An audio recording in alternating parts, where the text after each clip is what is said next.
ലോകക്രമം നമ്മളെ പഠിപ്പിക്കുന്നത് നമ്മൾ ഉയർത്തിപ്പിടിക്കുന്ന ഹിന്ദുയിസത്തിന്റെ സൗഹൃദത്തിന്റെ ശരിമയെ കുറിച്ചാണ്.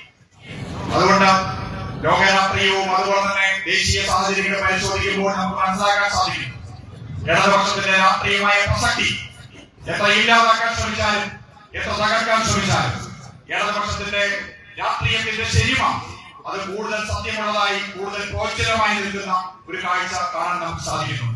നമ്മുടെ രാജ്യത്ത് മോഡി സർക്കാരിന്റെ ദുസ്സഹമായ ഭരണം കഴിഞ്ഞ 11 വർഷക്കാലത്തെ മതത്തെ രാഷ്ട്രീയ അധികാരത്തിന് വേണ്ടി ദുരുപയോഗം ചെയ്തുകൊണ്ട് മതത്തെ രാഷ്ട്രീയ അധികാരത്തിൽ കയറിയിരിക്കാനുള്ള ചവിട്ടുപടികളായി ഉപയോഗിച്ചുകൊണ്ട് സാധാരണക്കാരുടെ ജീവിത പ്രശ്നങ്ങളെ വർഗീയത കൊണ്ട് മൂടിവെക്കുന്ന അങ്ങേയറ്റം അപകടകരമായ രാഷ്ട്രീയം അതിന്റെ പരീക്ഷണശാലയും അതിന്റെ ഭാഗികമായ വിജയങ്ങളെല്ലാം നമ്മൾ കണ്ടു കഴിഞ്ഞു.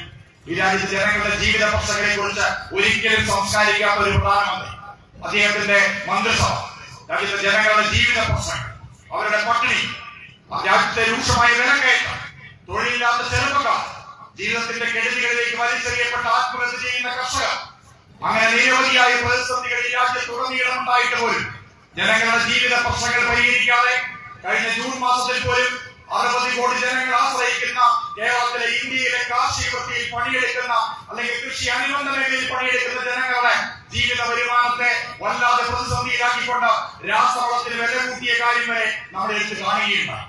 ജനങ്ങൾക്ക് യാതൊരു സംരക്ഷണവും കൊടുക്കാതെ അവരുടെ ജീവിത പ്രയാസങ്ങളെ, അവരുടെ വർഗപരമായ ഐക്യത്തെ, ഈ രാജ്യത്തെ തൊഴിലാളികളെ, കർഷകരെയെല്ലാം തന്നെ മതത്തിൽ മാറ്റിക്കിടത്തി മതവർഗീയത പ്രചരിപ്പിച്ച് അതിൽ നിന്ന് ഉയർന്നു വരുന്ന സാഹചര്യങ്ങളെ മുതലെടുത്തുകൊണ്ട് അങ്ങേയറ്റം വഞ്ചനാപരമായ നിലപാട് സ്വീകരിക്കുന്ന ഒരു ദേശീയ ഭരണകൂടം ഈ രാജ്യത്ത് ഭരിച്ചുകൊണ്ടിരിക്കുകയാണ്. കേരളത്തിലും സ്ഥിതി വ്യത്യസ്തമല്ല. BJP അല്ലെങ്കിൽ മോഡി സർക്കാർ ഈ കേരളത്തിലെ ജനകീയ സർക്കാരിനെ കഴിഞ്ഞ 9 വർഷക്കാലം കൊണ്ട് അഭൂതപൂർവമായിട്ടുള്ള വികസന പ്രവർത്തനങ്ങൾ ഈ കേരളത്തിൽ കൊണ്ടുവന്നിട്ടുണ്ട്. ഈ പുതിയ ലോകക്രമത്തിനനുസരിച്ച് ശരിയായ ബദൽ ഉയർത്തിപ്പിടിക്കുന്ന പിണറായി വിജയൻ സർക്കാരിനെ, വിഭവങ്ങളെ ഏറ്റവും ഫലപ്രദമായി ഉപയോഗിക്കുന്ന സർക്കാരിനെ, റിസോഴ്സുകളെ ഏറ്റവും ശരിയായ രീതിയിൽ ഉപയോഗിക്കുന്ന സർക്കാരിനെ വിഭവങ്ങൾ ലഭിക്കാത്ത സർക്കാരാക്കി മാറ്റുന്നതിന് വേണ്ടിയുള്ള ശ്വാസം മുട്ടിക്കൽ നമ്മൾ കാണുന്നു. കേന്ദ്ര വിഹിതം കേരളത്തിന് നൽകുന്നേയില്ല. കേരളത്തിന് നികുതി വിഹിതം വെട്ടിക്കുറഞ്ഞിരിക്കുന്നു. കടമെടുക്കാൻ അനുവദിക്കുന്നില്ല. നിരവധിയായിട്ടുള്ള പ്രതിസന്ധികളിലേക്ക് സംസ്ഥാന സർക്കാരിന്റെ ശ്വാസം മുട്ടിക്കുകയാണ്. സർവകലാശാലകളുടെ ഭരണം പോലും നടക്കാത്ത രീതിയിൽ ഗവർണർ ഉപയോഗപ്പെടുത്തിക്കൊണ്ട്, കേന്ദ്രമന്ത്രിമാരെ ഉപയോഗപ്പെടുത്തിക്കൊണ്ട് കേരളം പോലെ മനോഹരമായ ഒരു സംസ്ഥാനം, ഇന്ത്യയിൽ അഭിമാനമായി നിൽക്കുന്ന സംസ്ഥാനത്തെ അതിന്റെ നേട്ടങ്ങളെ തല്ലിപ്പൊടിക്കുന്നതിന് വേണ്ടിയിട്ടുള്ള ഗൂഢാലോചന കേന്ദ്ര സർക്കാർ നടപ്പിലാക്കിക്കൊണ്ടിരിക്കുമ്പോൾ നമ്മൾ അത്ഭുതപ്പെടുത്തുന്ന രീതിയിൽ ഈ കേരളത്തിലെ കോൺഗ്രസ് ഉണ്ടല്ലോ അതിനെ കൈയടിച്ച് അതിനെ വിശ്രമീശി കൊടുക്കുന്ന അങ്ങേയറ്റം വേദനാജനകമായ കാഴ്ച നമ്മൾ കാണുന്നുണ്ട്.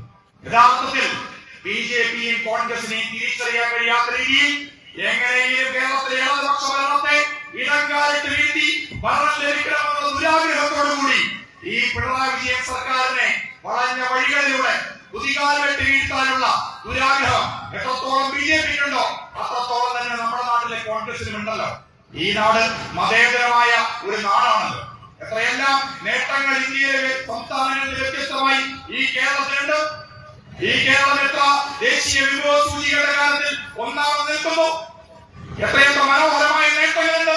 കൂട്ടി വായിക്കാൻ അറിയാവുന്ന മനുഷ്യന്റെ കാര്യത്തിൽ, പട്ടിണി കിടക്കാത്ത മനുഷ്യന്റെ കാര്യത്തിൽ, അതിദാരിദ്ര്യം ഇല്ലാതാക്കിയ ഒരു നാടെന്നുള്ള നിലയിൽ, പ്രസവിക്കുമ്പോൾ വളർച്ചയുള്ള കുഞ്ഞുങ്ങൾ ഏറ്റവും കുറവുണ്ടാകുന്ന ഇന്ത്യയിലെ സംസ്ഥാനം എന്നുള്ള നിലയിൽ, ഏറ്റവും കൂടുതൽ മനുഷ്യർക്ക് സൗജന്യ ചികിത്സ കിട്ടുന്ന ഇന്ത്യയിലെ സംസ്ഥാനം എന്നുള്ള നിലയിൽ, ഏറ്റവും കൂടുതൽ മനുഷ്യർ ഭൂമിയുടെ ഉടമകളായിട്ടുള്ള ഒരു സംസ്ഥാനം എന്നുള്ള നിലയിൽ 4,20,000 മനുഷ്യർക്ക് കയറി കിടക്കാൻ ഒരു വീടില്ലാതിരുന്ന, എന്തിന് സ്വന്തമായ ഒരു കൊണ്ട് ഭൂമി പോലും ഇല്ലാതിരുന്ന 4 ലക്ഷത്തിലധികം മനുഷ്യർക്ക് പട്ടയം വിതരണം ചെയ്ത് അവരുടെ ഭൂമിയുടെ അവകാശികളാക്കി മാറ്റിയ ഇന്ത്യയുടെ ചരിത്രത്തിൽ ഐതിഹാസികമായ നേട്ടം നൽകിയ സർക്കാരിനെ തകർക്കാനാണ് കോൺഗ്രസ് BJPക്കൊപ്പം ശ്രമിക്കുന്നത്.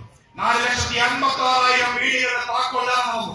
ഈ കഴിഞ്ഞ മാസമാണ് ചിറ്റാറ്റുകര പഞ്ചായത്തിലും വടക്കേക്കര പഞ്ചായത്തിലും ഈ പറവൂർ ഏരിയ കമ്മിറ്റി കീഴിലുള്ള 2 പഞ്ചായത്തുകളിലും അതുപോലെ തന്നെ ചേകമംഗലം പഞ്ചായത്തിൽ മന്ത്രി ബിന്ദു വന്നുകൊണ്ടും ഈ 2 പഞ്ചായത്തുകളിലും തദ്ദേശ മന്ത്രി MP രാജേഷ് വന്നുകൊണ്ടും 360 വീടുകളുടെ താക്കോൽദാനം നിർവഹിച്ചതും ആ വീടുകൾ കൂടി ചേർത്ത് കഴിയുമ്പോൾ 4,60,000-ലധികം വീടുകൾ കയറി കിടക്കാൻ അടച്ചുറപ്പുള്ള വീടില്ലാതെ ചോർന്നലിക്കുന്ന വീടിനകത്ത് കഞ്ഞിപ്പാത്രങ്ങൾ ഒഴുകി നടന്നിരുന്ന അന്തരീക്ഷത്തിൽ നിന്ന് അടച്ചുറപ്പുള്ള സുരക്ഷിതമായ വീടുകളിൽ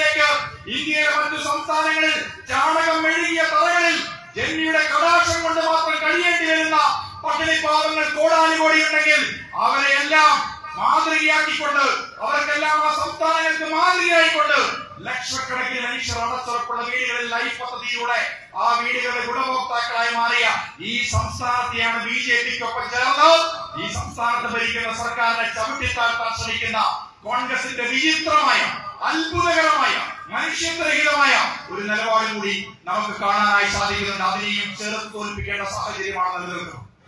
ആ കോൺഗ്രസിന്റെ അങ്ങേയറ്റം അപകടകരമായ രാഷ്ട്രീയം, ഒരുപക്ഷെ കോൺഗ്രസ് ആഗ്രഹിച്ചാൽ വീണ്ടും തിരിച്ചെടുക്കാൻ പറ്റാത്ത ഈ കേരളത്തെ ആകെ മുക്കിക്കളയുന്ന, മലയാളികളുടെ ഇതുവരെയുള്ള അതിജീവനത്തിന്റെ പോരാട്ടങ്ങളെ ഇല്ലാതാക്കുന്ന അങ്ങേയറ്റം അപകടകരമായ രാഷ്ട്രീയം കോൺഗ്രസ് കളിക്കുന്നത് പതുക്കെ പതുക്കെ മലയാളി സമൂഹം തിരിച്ചറിയുന്നുണ്ട്. വലതുപക്ഷത്തിന്റെ രാഷ്ട്രീയ ജീർണതകളെ കുറിച്ച് ഞാൻ പറഞ്ഞ് നിങ്ങൾ മനസ്സിലാക്കേണ്ടതില്ല.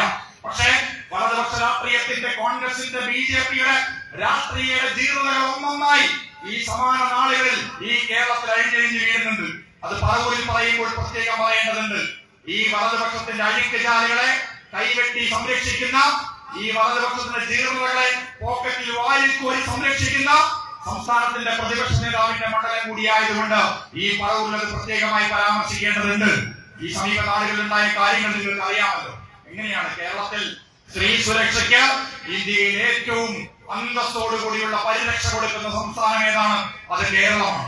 അമ്മകന്മാരുടെ മാനത്തിന് പവിത്രമായി കരുതുന്ന, അവരുടെ ഈ തെരുവുകളിലെ ജീവിതത്തിന്, അവരുടെ തൊഴിലിടങ്ങളിലെ ജീവിതത്തിന്, അവരുടെ കുടുംബത്തിന്റെ അന്തസ്സിന് ഏറ്റവും മാന്യമായ പരിഗണന കൊടുക്കുന്ന ഈ മലയാള നാടുണ്ടല്ലോ, ആ മലയാള നാടിനെ ഞെട്ടിച്ചുകൊണ്ടാണ് യൂത്ത് കോൺഗ്രസിന്റെ സംസ്ഥാന അധ്യക്ഷൻ രാഹുൽ മാങ്കൂട്ടം എന്ന് പറയുന്ന പെർവേർട്ടായിട്ടുള്ള, ഒരു സൈക്കോപാത്തായിട്ടുള്ള സ്ത്രീകളെ ചൂഷണം ചെയ്ത് അവരെ ഗർഭിണിയാക്കി ഗർഭചിത്രത്തിന് വരെ പ്രേരിപ്പിക്കുന്ന, ഗർഭചിത്രത്തിന് തയ്യാറായില്ലെങ്കിൽ കൊലപാതക ഭീഷണി ചെയ്യുന്ന ഞെട്ടിപ്പിക്കുന്ന വാർത്തകൾ ഒന്നിനു പുറകെ ഒന്നായി നിരവധി കോൺഗ്രസ് നേതാക്കളുടെ പേരിൽ വന്നുകൊണ്ടിരിക്കുകയാണ്.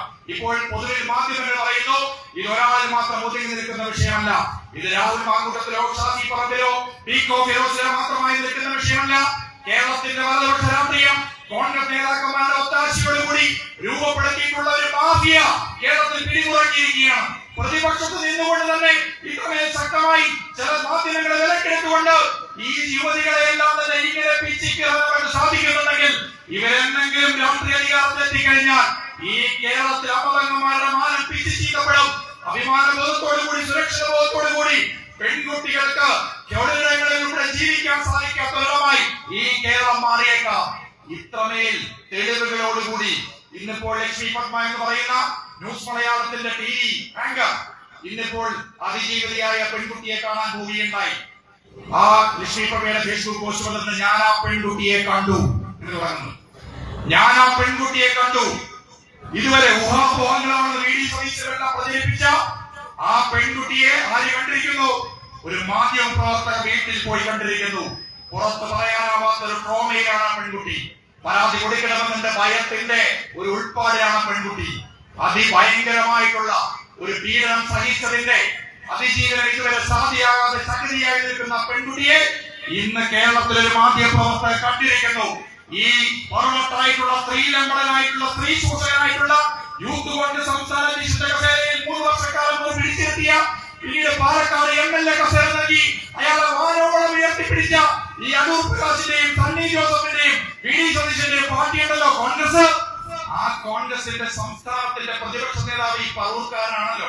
സ്ത്രീ സുരക്ഷയെ കുറിച്ചെല്ലാം വാചാലമായി പ്രസംഗിക്കുന്ന VD സതീശനെ ഇപ്പോൾ ജനങ്ങളെ അഭിമുഖീകരിക്കാൻ സാധിക്കുന്നില്ല. അതുകൊണ്ട് ഇദ്ദേഹം 3 നാളായിട്ട് ഇപ്പോൾ വിദേശത്താണ്. അദ്ദേഹം ഇതുവരെ പറഞ്ഞ ഗീർവാണങ്ങളൊന്നും തന്നെ വലിക്കുന്നില്ല. നിങ്ങൾ ഉൾക്കൊള്ളുന്ന രാഷ്ട്രീയവും കോൺഗ്രസിന്റെ വലതുപക്ഷ രാഷ്ട്രീയവും പേർന്ന ജീർണിച്ച രാഷ്ട്രീയം ഇതാ ഇവിടെ തുറന്നു കാട്ടപ്പെടുകയാണ് ഈ കേരളത്തിന്റെ മണ്ണിൽ. നിങ്ങളുടെ ജനങ്ങൾക്ക് മനസ്സിലായിരിക്കുന്നു. നിങ്ങൾ ഈ സ്ത്രീകളെയെല്ലാം സംരക്ഷിക്കുന്ന അവരുടെ ഗോഡ് ഫാദറായി മാറിയിരിക്കുന്നു. നിങ്ങൾ ഈ വിഷയം തിരിച്ചുവിടുന്നതിന് വേണ്ടി വില കുറഞ്ഞ ഭീഷണികൾ മുടക്കുന്നു. ഒരു ബോംബ് പൊട്ടും, നാളെ ഒരു ബോംബ് പൊട്ടും, ദുബായിൽ പോയിട്ടൊരു ബോംബ് പൊട്ടും. ഡിവൈഎഫ്ഐക്കാർ പറവൂരിലെ MLA ഓഫീസിലേക്ക് ഒരു മാർച്ച് നടത്തിയപ്പോഴേക്കും MLA ഓഫീസ് തകർത്തു, ആക്രമിച്ചു. എന്തൊരു വിലാപമാണ്. ജില്ലയിൽ നിന്നുള്ള കോൺഗ്രസിന്റെ കുറേയധികം വാടകയ്ക്ക് എടുത്ത ഗുണ്ടകൾ ഉൾപ്പെടെ വന്നുകൊണ്ട് പറവൂരിലെ കച്ചേരി മൈതാനിയിൽ പോലീസിനെ കയ്യേറ്റം ചെയ്യുന്നു. CIA DCC പ്രസിഡന്റ് തല്ലി വീഴ്ത്തുന്നു. ഒന്ന് കാണാം.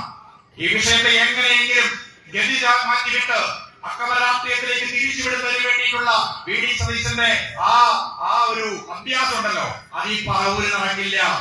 ഞങ്ങൾ അക്രമ രാഷ്ട്രീയത്തിന്റെ ആളുകളല്ല. ഞങ്ങൾക്ക് ഞങ്ങളുടെ സംരക്ഷണമൊക്കെ നല്ലവണ്ണം അറിയാം. നിങ്ങൾ ഈ പറവൂരിൽ ഞങ്ങളുടെ 2 കൊടിമരം തകർത്തപ്പോ മിനിറ്റുകൾക്കുള്ളിൽ ഈ പറവൂരിലെ ഡിവൈഎഫ്ഐയുടെ പാർട്ടിയുടെ ചുടക്കട്ടമാർന്ന് പറവൂരിലെ മെയിൻ റോഡിൽ കോൺഗ്രസിനോ അതിന്റെ ബഹുജന സംഘടനകൾക്കോ 1 കൊടിമരം പോലും ഇല്ലാതെയാക്കിയിട്ടുണ്ട്. അത് വേറെ കാര്യം, അത് പ്രതിരോധം. പക്ഷെ ഈ വിഷയത്തിൽ അക്രമം കൊണ്ടുവന്ന് നടക്കാൻ ഞങ്ങൾ ആഗ്രഹിക്കുന്നില്ല. നിങ്ങളെ തുറന്നു കാട്ടുകയാണ് ലക്ഷ്യം. ഇടതുപക്ഷത്തിന്റെ ജീർണിച്ച രാഷ്ട്രീയത്തെ ബിജെപിക്ക് ചേർന്നുകൊണ്ട് ഈ കേരള ജനതയെ ചവിട്ടിത്താഴ്ത്താൻ ശ്രമിക്കുന്ന, കേരള സർക്കാരിനെ ഇടങ്കാലിട്ട് വീഴ്ത്താൻ ശ്രമിക്കുന്ന, അങ്ങേയറ്റം അപകടകരമായ രാഷ്ട്രീയത്തെ പയറ്റുന്ന കോൺഗ്രസ് ഒരു വശത്ത് വർഗീയതയ്ക്ക് കീഴ്പ്പെട്ട് ജമാഅത്തെ ഇസ്ലാമിയെയും SDPI എല്ലാം തന്നെ UDFിന്റെ ഘടകകക്ഷികളാക്കി, അതുപോലെ തന്നെ ബിജെപിക്കൊപ്പം കൈകോർത്ത് നിൽക്കുന്ന വിസ്മയകരമായ കാഴ്ചയുണ്ട്. ആ കാഴ്ചക്കിടയിലാണ് നിങ്ങളുടെ യുവജന നേതാക്കളുടെ MLA-മാരുടെ എല്ലാം തന്നെ നെറികെട്ട പ്രവർത്തനങ്ങൾ ഇപ്പോൾ ഈ കേരളത്തിൽ ആകെ സംസാര വിഷയമായിട്ടുള്ളത്. ഈ രാഷ്ട്രീയ സാഹചര്യത്തിലാണ് നമ്മൾ സർവ്വജനെ പോലുള്ളവരെ ഓർക്കുന്നത്. ഈ നാട്ടിലെ തൊഴിലാളി വർഗത്തിന്റെ മോചനത്തിന് വേണ്ടി, നിസ്സവർഗത്തിന്റെ അതിജീവനത്തിന് വേണ്ടി ജീവിതം തന്നെ സമർപ്പിച്ച് പോരാടിയ നിരവധി മനുഷ്യർ, കമ്മ്യൂണിസ്റ്റ് നേതാക്കൾ, അവരിൽ പ്രധാനിയായിരുന്ന സഖാവ് ടി.എ. സോമന്റെ 52ാമത് അനുസ്മരണ ദിനമാണ് ഇന്ന് വന്നിട്ടുള്ളത്. എത്രയോ കഥകളുണ്ട് സോമചേട്ടനെ കുറിച്ച്. 110 ദിവസം നീണ്ടു നിന്ന ഐതിഹാസികമായ ചെത്തൂരായ സമരം. ആ സമരത്തിന്റെ നേതൃത്വം നിന്നുകൊണ്ട് പോലീസ് വേട്ടയാടുമ്പോഴും അറസ്റ്റ് ചെയ്യുമ്പോഴും എല്ലാം തന്നെ സമരത്തിന്റെ ഒരു ചങ്ങല പോലും വെട്ടാതെ ഈ കാലത്തിലുടനീളം ചെത്തുതൊഴിലാളികളുടെ മനുഷ്യനായ നേതാവായി നിന്നുകൊണ്ട് സഹനത്തിന്റെ പരകോടിയിൽ നിന്നുകൊണ്ടാണ് അദ്ദേഹം ആ സമരത്തെ നയിച്ചത്. ആ സമരം ഒത്തുതീർപ്പായതിന്റെ പിറ്റേന്നാൾ സഖാവ് സർവ്വചേട്ടൻ നമ്മുടെ വേർപിരിഞ്ഞ് പോവുകയുണ്ടായി 52 വർഷക്കാലങ്ങൾ മുമ്പ്. പക്ഷേ ഈ 52 വർഷക്കാലവും സഖാവ് സർവ്വചേട്ടനെ നമ്മൾ അനുസ്മരിക്കുന്നുണ്ട്. ആ കടന്നുപോയ നേതാക്കളുടെ പോരാട്ടത്തിന്റെ ശരികളെ ഉയർത്തിപ്പിടിച്ചുകൊണ്ട് ഈ നാടിനോട് പറയുന്നുണ്ട്, ഈ നാട് രൂപപ്പെട്ടത് ഇങ്ങനെയൊക്കെയാണ്. നമ്മളെല്ലാം ഈ മണ്ണിൽ ചവിട്ടി നിൽക്കുന്നതിന്റെ, നമ്മൾക്ക് ഈ അതിജീവനം സാധ്യമായതിന്റെ, കേരളം വ്യത്യസ്തമായി നിൽക്കുന്നുണ്ടെങ്കിൽ ആ കേരള മോഡൽ സൃഷ്ടിക്കുന്നതിൽ കമ്മ്യൂണിസ്റ്റ് പാർട്ടിക്കും ഇടതുപക്ഷ രാഷ്ട്രീയത്തിലുള്ള പങ്ക് സർവ്വചേട്ടനെക്കുള്ളവരെ ഉയർത്തിപ്പിടിച്ചുകൊണ്ടാണ് ഈ നാടിനെ ബോധ്യപ്പെടുത്താൻ ഞങ്ങൾ ശ്രമിക്കുന്നത്. സഖാവ് ടി.എ. സോമന്റെ ഉജ്ജ്വലമായ സ്മരണകൾക്ക് മുന്നിൽ CPM പറവൂർ ഏരിയ കമ്മിറ്റിയുടെ രക്തപുഷ്പങ്ങൾ അർപ്പിച്ചുകൊണ്ട് എല്ലാർപ്പിതമായിട്ടുള്ള ചുമതലയിലേക്ക് കടക്കുകയാണ്. ഈ അനുസ്മരണ യോഗത്തിന് അധ്യക്ഷം വഹിക്കുന്നത് പറവൂർ താലൂക്ക് ചെത്തുതൊഴിലാളി യൂണിയന്റെ നിലവിലെ പ്രസിഡന്റും CPM-ന്റെ മുൻ ഏരിയ സെക്രട്ടറിയും CITU-വിന്റെ ജില്ലാ വൈസ് പ്രസിഡന്റ് കൂടിയായിട്ടുള്ള അവർക്കും പ്രിയങ്കരനായിട്ടുള്ള സഖാവ് ടി.ആർ. ബോസാണ്. ബോസേട്ടനെ വളരെ സന്തോഷപൂർവ്വം ഈ അനുസ്മരണ സമ്മേളനത്തിലേക്ക് സ്വാഗതം ആശംസിക്കുകയാണ്. ഈ യോഗത്തിൽ സംസാരിക്കുന്നതിന് വേണ്ടി പാർട്ടിയുടെ കേന്ദ്ര കമ്മിറ്റി അംഗവും സംസ്ഥാനത്തിന്റെ നിയമ വ്യവസായ വകുപ്പ് മന്ത്രിയുമായിട്ടുള്ള സഖാവ് പി. രാജീവ് ഏകദേശം അദ്ദേഹം പറവൂരിൽ എത്തിക്കഴിഞ്ഞിട്ടുണ്ട്. ഒരു 10-15 നിമിഷങ്ങൾക്കകം അദ്ദേഹം ഇവിടെ എത്തിച്ചേരുമെന്നാണ് പ്രതീക്ഷിക്കുന്നത്. അദ്ദേഹത്തിന്റെ അസാന്നിധ്യത്തിലും സഖാവ് പി. രാജീവിന് നമ്മുടെ എല്ലാവരുടെയും പേരിൽ ഈ പൊതുസമ്മേളനത്തിലേക്ക് സ്വാഗതം ആശംസിക്കുകയാണ്. പാർട്ടിയുടെ സംസ്ഥാന കമ്മിറ്റി അംഗവും മുൻ മന്ത്രിയും അതുപോലെ തന്നെ ഈ പറവൂരിലെ പാർട്ടിയെ കൈവെള്ളയിലെ രേഖ പോലെ അറിയുന്ന സഖാവ് സർവ്വചേട്ടനെ ഉൾപ്പെടെയുള്ളവരുടെ പോരാട്ടങ്ങളുടെ ശരിയായ പാരമ്പര്യം ഉയർത്തിപ്പിടിച്ചുകൊണ്ട് മുന്നോട്ട് പോയിക്കൊണ്ടിരിക്കുന്ന നമ്മുടെ പ്രദേശത്തെ പാർട്ടി നയിക്കുന്ന പ്രിയങ്കരനായിട്ടുള്ള പാർട്ടിയുടെ സംസ്ഥാന കമ്മിറ്റി അംഗവും മുൻ മന്ത്രിയുമായിട്ടുള്ള സഖാവ് എസ്. ശർമ്മയെ കൊണ്ട് സംബന്ധിക്കുന്നുണ്ട്. സഖാവ് ഏവരുടെയും പേരിലുള്ള സ്വാഗതം ആശംസിക്കുകയാണ്.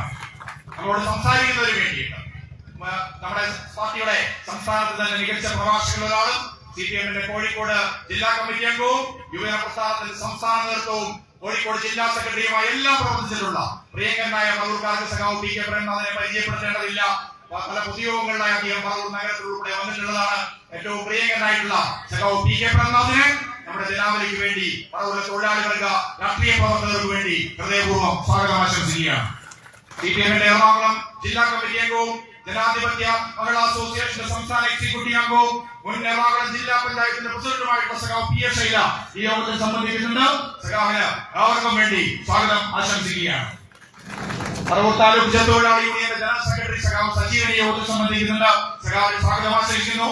ഏറ്റവും സന്തോഷപൂർവ്വം സർവ്വചേട്ടന്റെ പോരാട്ടങ്ങൾക്ക് താങ്ങായി തണലായി നിന്നുകൊണ്ട് ദീർഘനാൾ സർവ്വചേട്ടന്റെ സഹധർമ്മിണിയായി ഈ തൊഴിലാളി വർഗ രാഷ്ട്രീയത്തിന്റെ പ്രതിബദ്ധതയ്ക്കൊപ്പം നിന്നുകൊണ്ട് എറണാകുളം ജില്ലയിലെ ജനാധിപത്യ മഹിളാ അസോസിയേഷൻ ദീർഘനാൾ നയിച്ചിട്ടുള്ള വടകര ഗ്രാമപഞ്ചായത്തിന്റെ പ്രസിഡന്റായിട്ടുള്ള നമുക്ക് ഏവർക്കും ആദരണീയയും പ്രിയങ്കരയുമായിട്ടുള്ള സഖാവ് കാർത്തിയാനി സർവൻ ഈ യോഗത്തിൽ സംബന്ധിക്കുന്നുണ്ട്.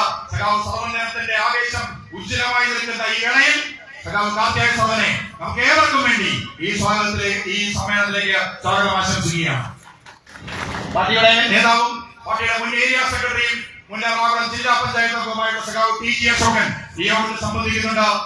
എല്ലാവർക്കും വേണ്ടി സഖാവ് ടി.ജി. അശോകനെ ഈ പൊതുസമ്മേളനത്തിലേക്ക് സ്വാഗതം ആശംസിക്കുന്നു. വടക്കേക്കര ഗ്രാമപഞ്ചായത്തിന്റെ ആദരണീയായിട്ടുള്ള പ്രസിഡന്റ് സഖാവ് രശ്മി അനിൽകുമാർ ഈ യോഗത്തിൽ സംബന്ധിക്കുന്നുണ്ട്. സഖാവ് ഈ യോഗത്തിലേക്ക് സ്വാഗതം ആശംസിക്കുന്നു. പാർട്ടി നേതാക്കന്മാരായിട്ടുള്ള സഖാക്കൾ കെ.എസ്. സലീഷ്, സഖാക്കൾ എ.ബി. മനോജ്, പാർട്ടിയുടെ ഏരിയ സെന്ററിൽ പ്രവർത്തിക്കുന്ന സഖാവ് ടി.എസ്. രാജൻ, അതുപോലെ തന്നെ എറണാകുളം ജില്ലാ പഞ്ചായത്ത് അംഗങ്ങളായിട്ടുള്ള സഖാക്കൾ യേശുദാസ് പുറപ്പള്ളി, സഖാവ് എ.എസ്. അനിൽകുമാർ, പാർട്ടിയുടെ മറ്റു ഏരിയ കമ്മിറ്റി അംഗങ്ങൾ ഉൾപ്പെടെയുള്ള നേതാക്കന്മാർ യോഗത്തിലേക്ക് സ്വാഗതം ആശംസിക്കുന്നു. പാർട്ടിയുടെ മൂത്തൂത്തൻ ലോക്കൽ കമ്മിറ്റിയുടെ സെക്രട്ടറി സഖാവ് രാജീവ് മാഷ്, പി.ഡി. രാജീവ് ഈ യോഗത്തിൽ സംബന്ധിക്കുന്ന സഖാവിനെ സ്വാഗതം ആശംസിക്കുന്നു. ഈ യോഗത്തിൽ ഈ പ്രകടനത്തിലും പൊതുസമ്മേളനത്തിലും പങ്കെടുക്കുന്നതിന് വേണ്ടി എത്തിച്ചേർന്നിട്ടുള്ള പാർട്ടിയുടെ മറ്റ് ഏരിയ കമ്മിറ്റി അംഗങ്ങൾ, ലോക്കൽ കമ്മിറ്റിയുടെ സെക്രട്ടറിമാർ, ലോക്കൽ കമ്മിറ്റി അംഗങ്ങൾ, വർഗ ബഹുജന സംഘടനയുടെ നേതാക്കന്മാർ, അതുപോലെ തന്നെ പാർട്ടി സഖാക്കളെയും സുഹൃത്തുക്കളെയും അനുഭാവികളെയും എല്ലാവരും തന്നെ 52ാമത് ടി.എ. സമ്മേളനത്തോടനുബന്ധിച്ചുള്ള ഈ പൊതുസമ്മേളനത്തിലേക്ക് പാർട്ടിക്ക് വേണ്ടി ഹൃദയപൂർവ്വം സ്വാഗതം ചെയ്തുകൊണ്ട് എന്റെ വാക്കുകൊണ്ടിരിക്കുന്നു. അഭിവാദ്യങ്ങൾ.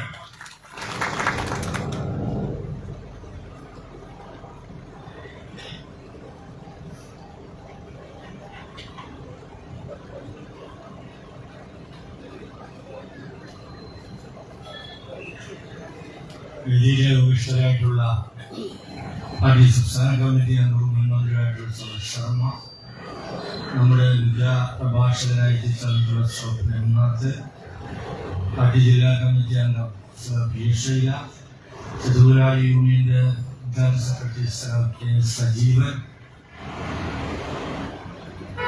പാർട്ടി സ്വാഗതം ആശംസിച്ച ഏരിയ സെക്രട്ടറി പി. നിതിൻ, നമ്മുടെ സഹമണിയായിട്ടുള്ള ചേച്ചി, വേദിയിൽ ഉപവിഷ്ടരായിട്ടുള്ള സഹപ്രവർത്തകരായിട്ടുള്ള ഏരിയ കമ്മിറ്റി അംഗങ്ങളെ, എൽ.സി. സെക്രട്ടറിമാരെ, പ്രിയമുള്ള സഹോദരി സഹോദരന്മാരെ, രാജീവ് അല്പസമയത്തിനോട് എത്തിച്ചേരും. അപ്പോൾ നമ്മൾ മുഖ്യപ്രഭാഷണം തുടങ്ങി, പിന്നെ ഇടയ്ക്കിട്ട് നിർത്തി, പിന്നെ തുടങ്ങി, അങ്ങനെ വേണ്ട എന്നുള്ളത് കൊണ്ട് സ്വാഭാവികമായിട്ടും അദ്ദേഹം മറുപടി കഴിഞ്ഞിട്ടുണ്ട്. 10-15 മിനിറ്റ് കൊണ്ട് എത്തിച്ചേരുമെന്നാണ് പറഞ്ഞിട്ടുള്ളത്. സർവനെടുത്ത് നമ്മൾ ഇട്ടിരിഞ്ഞിട്ട് 52 വർഷം തികയാണ്. 50ാം വാർഷിക സമ്മേളനം നമ്മുടെ ഒരു വിപുലമായ രീതിയിൽ 73-ലെ 110 ദിവസം നീണ്ടു നിന്ന സമരത്തിൽ പങ്കെടുത്ത് ജയിൽവാസം അനുഭവിച്ചിട്ടുള്ള 68ഓളം വരുന്ന ജീവിച്ചിരിക്കുന്ന സഖാക്കളെ ആദരിക്കുന്ന ഒരു പരിപാടി കൂടി വെച്ചുകൊണ്ടാണ് 50ാം ചരമവാർഷിക ദിനം ഇതേ കോമ്പൗണ്ടിൽ വെച്ച് നമ്മൾ ആചരിച്ചിട്ടുള്ളത്. ഇന്ന് 2 കൊല്ലത്തിന് ശേഷം 52ാമത്തെ ചരമവാർഷിക ദിനത്തിലേക്ക് നമ്മൾ എത്തുമ്പോൾ സ്വാഭാവികമായിട്ടും നമ്മുടെ രാജ്യത്ത് അല്ലെങ്കിൽ നമ്മുടെ സംസ്ഥാനത്തുൾപ്പെടെ ഒരു തെരഞ്ഞെടുപ്പിന്റെ ഗതികൊട്ട് ആരംഭിച്ച സന്ദർഭമാണ്. ചെത്തുലാലി പ്രസ്ഥാനം എന്ന് പറഞ്ഞാൽ ഈ പറവൂർ താലൂക്കിലെ കമ്മ്യൂണിസ്റ്റ് പ്രസ്ഥാനത്തിന് വിസ്മരിക്കാൻ കഴിയാത്ത രീതിയിലേക്കുള്ള പ്രസ്ഥാനം കെട്ടിപ്പടുക്കുന്നതിനുൾപ്പെടെ വലിയ സംഭാവന ചെയ്തിട്ടുള്ള മഹത്തായ ഒരു തൊഴിലാളി പ്രസ്ഥാനമാണ്. അന്ന് 1500-ലധികം തൊഴിലാളികള് ഈ CIT യൂണിയനിലെ അംഗങ്ങളായിരുന്നു. ഒരു വാർഡിൽ നോക്കുമ്പോൾ നമുക്കറിയാം, ഈ മുത്തൂറം വാർഡിൽ മാത്രമാണ് 92 ചെത്തുതൊഴിലാളികളുണ്ട്. ആ ചെത്തുതൊഴിലാളികളാണ് അവരുടെ കൂലി വർധനവിന് വേണ്ടിയിട്ടുള്ള ന്യായമായ ആവശ്യം ഉന്നയിച്ചുകൊണ്ട് ഒരു അനിശ്ചിതകാല പണിമുടക്ക് പ്രഖ്യാപിച്ചത്. ആ പണിമുടക്കിനോട് യോജിക്കാത്തൊരു സഹോദര സംഘടന അന്ന് ആ പണിമുടക്കിന് പരാജയപ്പെടുത്താൻ വേണ്ടിയിട്ടുള്ള വലിയ പരിശ്രമം നടത്തിയിട്ടുണ്ടായിരുന്നു എന്നുള്ളതും അന്നത് അതിനകത്ത് പങ്കെടുത്ത എല്ലാവർക്കും നേരിട്ട് ബോധ്യമുള്ളതാണ്.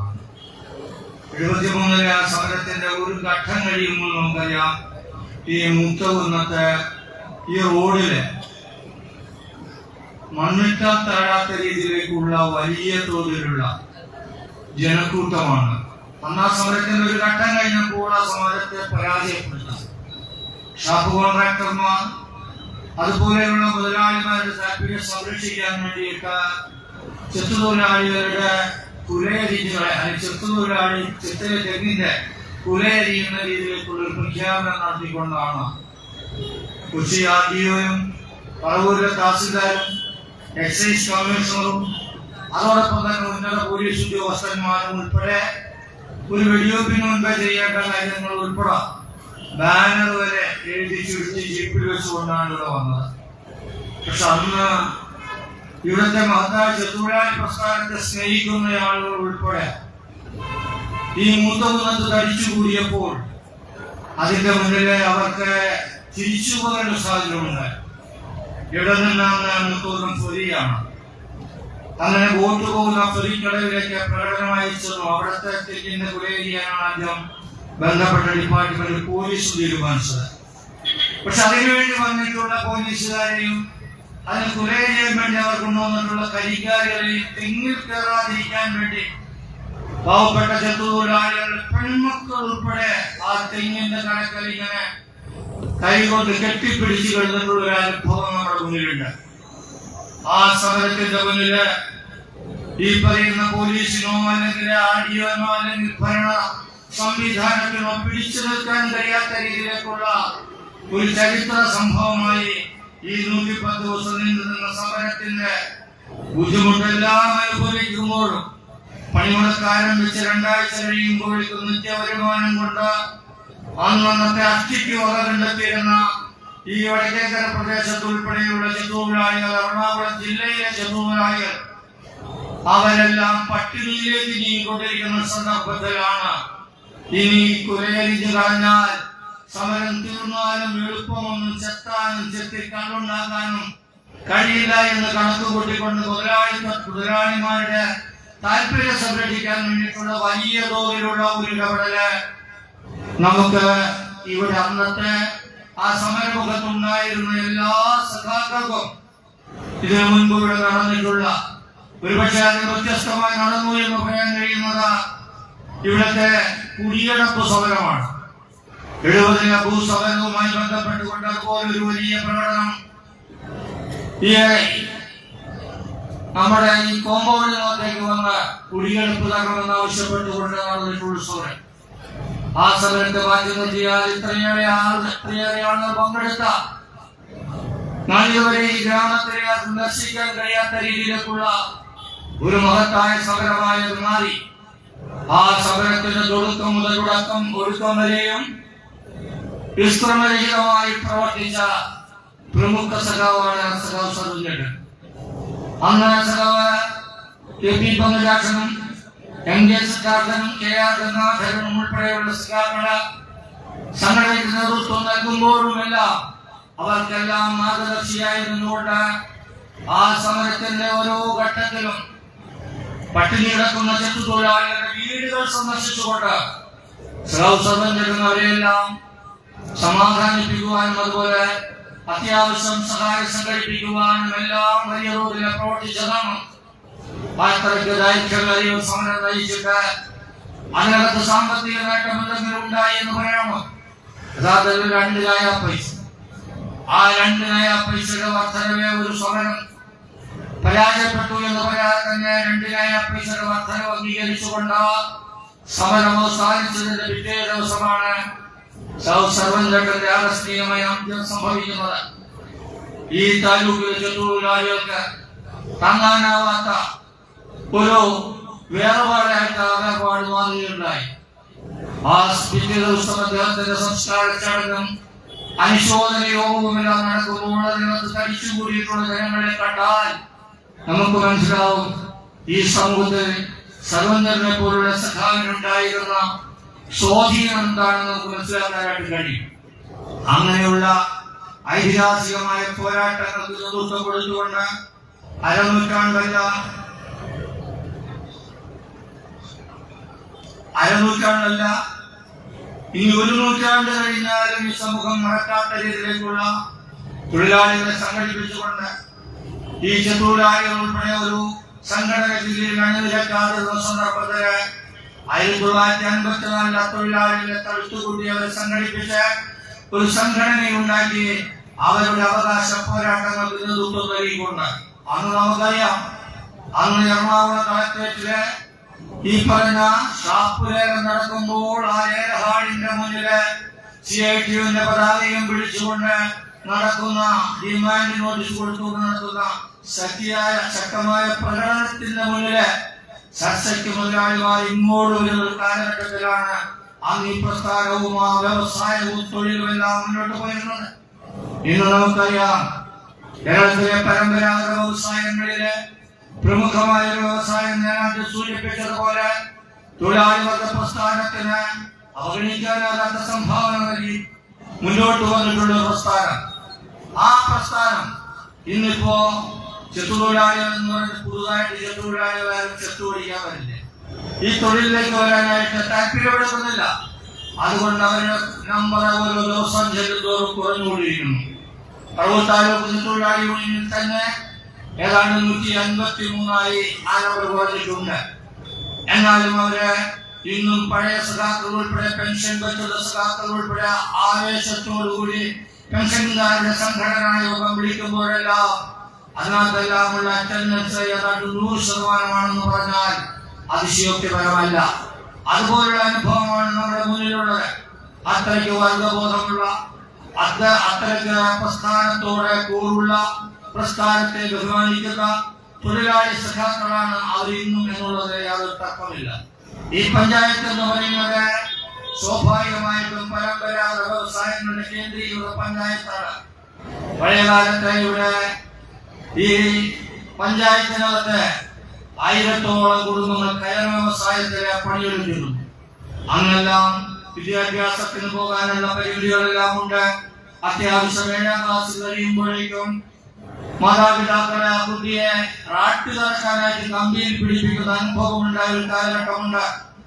അങ്ങനെയുള്ള 1000-ഓളം കുടുംബങ്ങള് കുറെ സഹകരണ സംഘങ്ങളിലായിട്ട് നമ്മുടെ പഞ്ചായത്തില് ഉണ്ടായിരുന്നു. ഇന്ന് ആ വ്യവസായത്തിന്റെ സ്ഥിതിയും പുതുതായിട്ടാരും ആ വ്യവസായത്തിലേക്ക് കടന്നു വരുന്നില്ല. കൈത്തറി വ്യവസായം നമ്മൾക്കറിയാം. ചെന്നമംഗലം കൈത്തറി എന്ന് പറഞ്ഞാൽ കേരളത്തിലെ കൈത്തറിയുടെ സിംബലാണ്. ആ ചെന്നമംഗലം കൈത്തറി ഗ്രാമം, അതിന്റെ ഭാഗമായുള്ള ചില വികസന പ്രവർത്തനങ്ങളെല്ലാം ഇപ്പോൾ ചെന്നമംഗലത്ത് നടക്കുന്നുണ്ട്. പക്ഷേ ആ കൈത്തറി തൊഴിലാളികൾ ഓരോ ദിവസവും ഇല്ലാതായിക്കൊണ്ടിരിക്കുകയാണ്. പുതുതായി നെയ്ത്ത് പഠിക്കാൻ ആരെങ്കിലും വരുന്നുണ്ടോ? അപ്പോ കയർ വ്യവസായത്തിലായാലും കൈത്തറി വ്യവസായത്തിലായാലും കടലെടുപ്പ് വ്യവസായത്തിലായാലും പുതുതായിട്ടാരും കടന്നു വരുന്നില്ല എന്നുള്ളത് കൊണ്ട് തന്നെ ഈ വ്യവസായത്തിന്റെ ഭാവിയിൽ ആശങ്കയുണ്ട് എന്നാണ് ഞങ്ങളെ പോലുള്ള ആളുകൾ തോന്നിയിട്ടുള്ളത്. തീർച്ചയായിട്ടും പുതിയ ടോഡി ബോർഡെല്ലാം വന്ന് ചെറുതൊഴിലാളികളെ സഹായിക്കാൻ ആവശ്യമായിട്ടുള്ള നീക്കങ്ങൾ ആരംഭിച്ചിട്ടുണ്ട്. ആ ടോഡി ബോർഡ് രൂപീകൃതമായ ഓഫീസ് ഉണ്ടെല്ലാം തുറന്ന് അവര് വിഭാവന ചെയ്യുന്ന രീതിയിലേക്ക് ഈ ചെറു വ്യവസായത്തിന് ഒരു മാറ്റം ഉണ്ടാക്കാൻ കഴിഞ്ഞാൽ ഈ ചെറു വ്യവസായം ഇനിയും വളരെ വർഷങ്ങൾ നിലനിൽക്കുമെന്നുള്ള കാര്യത്തിൽ യാതൊരു തർക്കവുമില്ല. ഇപ്പോ പഴയകാലം പോലെയല്ല. അതിനനുസരിച്ച് തെങ്ങുകളെ നമ്മുടെ നാട്ടിലെ കാറ്റുവീഴ്ച രോഗം ബാധിച്ച് നമ്മുടെ തെങ്ങുകൾക്കൊന്നും ഉൽപാദനക്ഷമതയില്ല.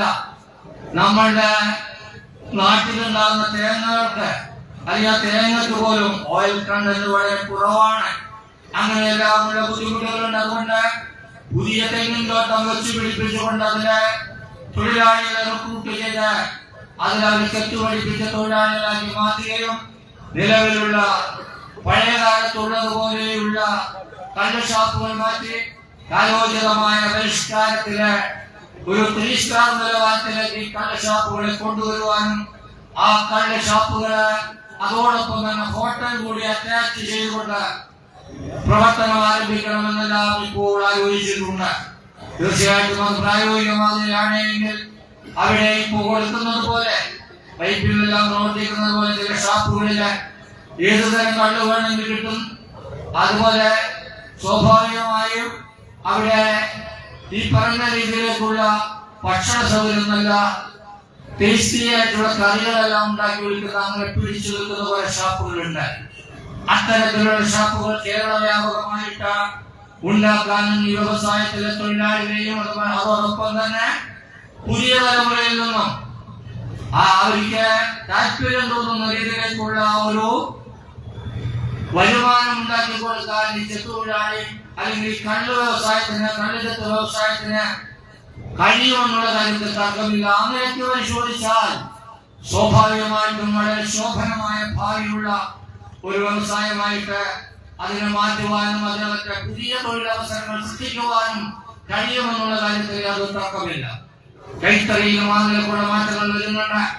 ഇപ്പോൾ ആരംഭിക്കുന്ന കൈത്തറി ഗ്രാമത്തിൽ ഇപ്പോൾ പണി തീർന്നു കിടക്കുന്ന പുതിയ സംവിധാനങ്ങളെല്ലാം ഉപയോഗിച്ചുകൊണ്ട് അവിടെ ട്രെയിനിങ് കൊടുക്കുവാൻ, പെൺകുട്ടികളെ ഡിസൈൻ പഠിപ്പിക്കുവാൻ, നെയ്ത്തിലൂടെ തന്നെ ഡിസൈൻ പഠിപ്പിക്കുവാൻ ഉൾപ്പെടെയുള്ള സൗകര്യങ്ങളുടെ രീതിയിലേക്കുള്ള ഒരു കൈത്തറി ഗ്രാമ പദ്ധതി ഈ 1-2 മാസത്തിനകത്ത് ഉദ്ഘാടനം ചെയ്യാൻ വേണ്ടി ഇപ്പോ തയ്യാറായി കഴിഞ്ഞിട്ടുണ്ട്.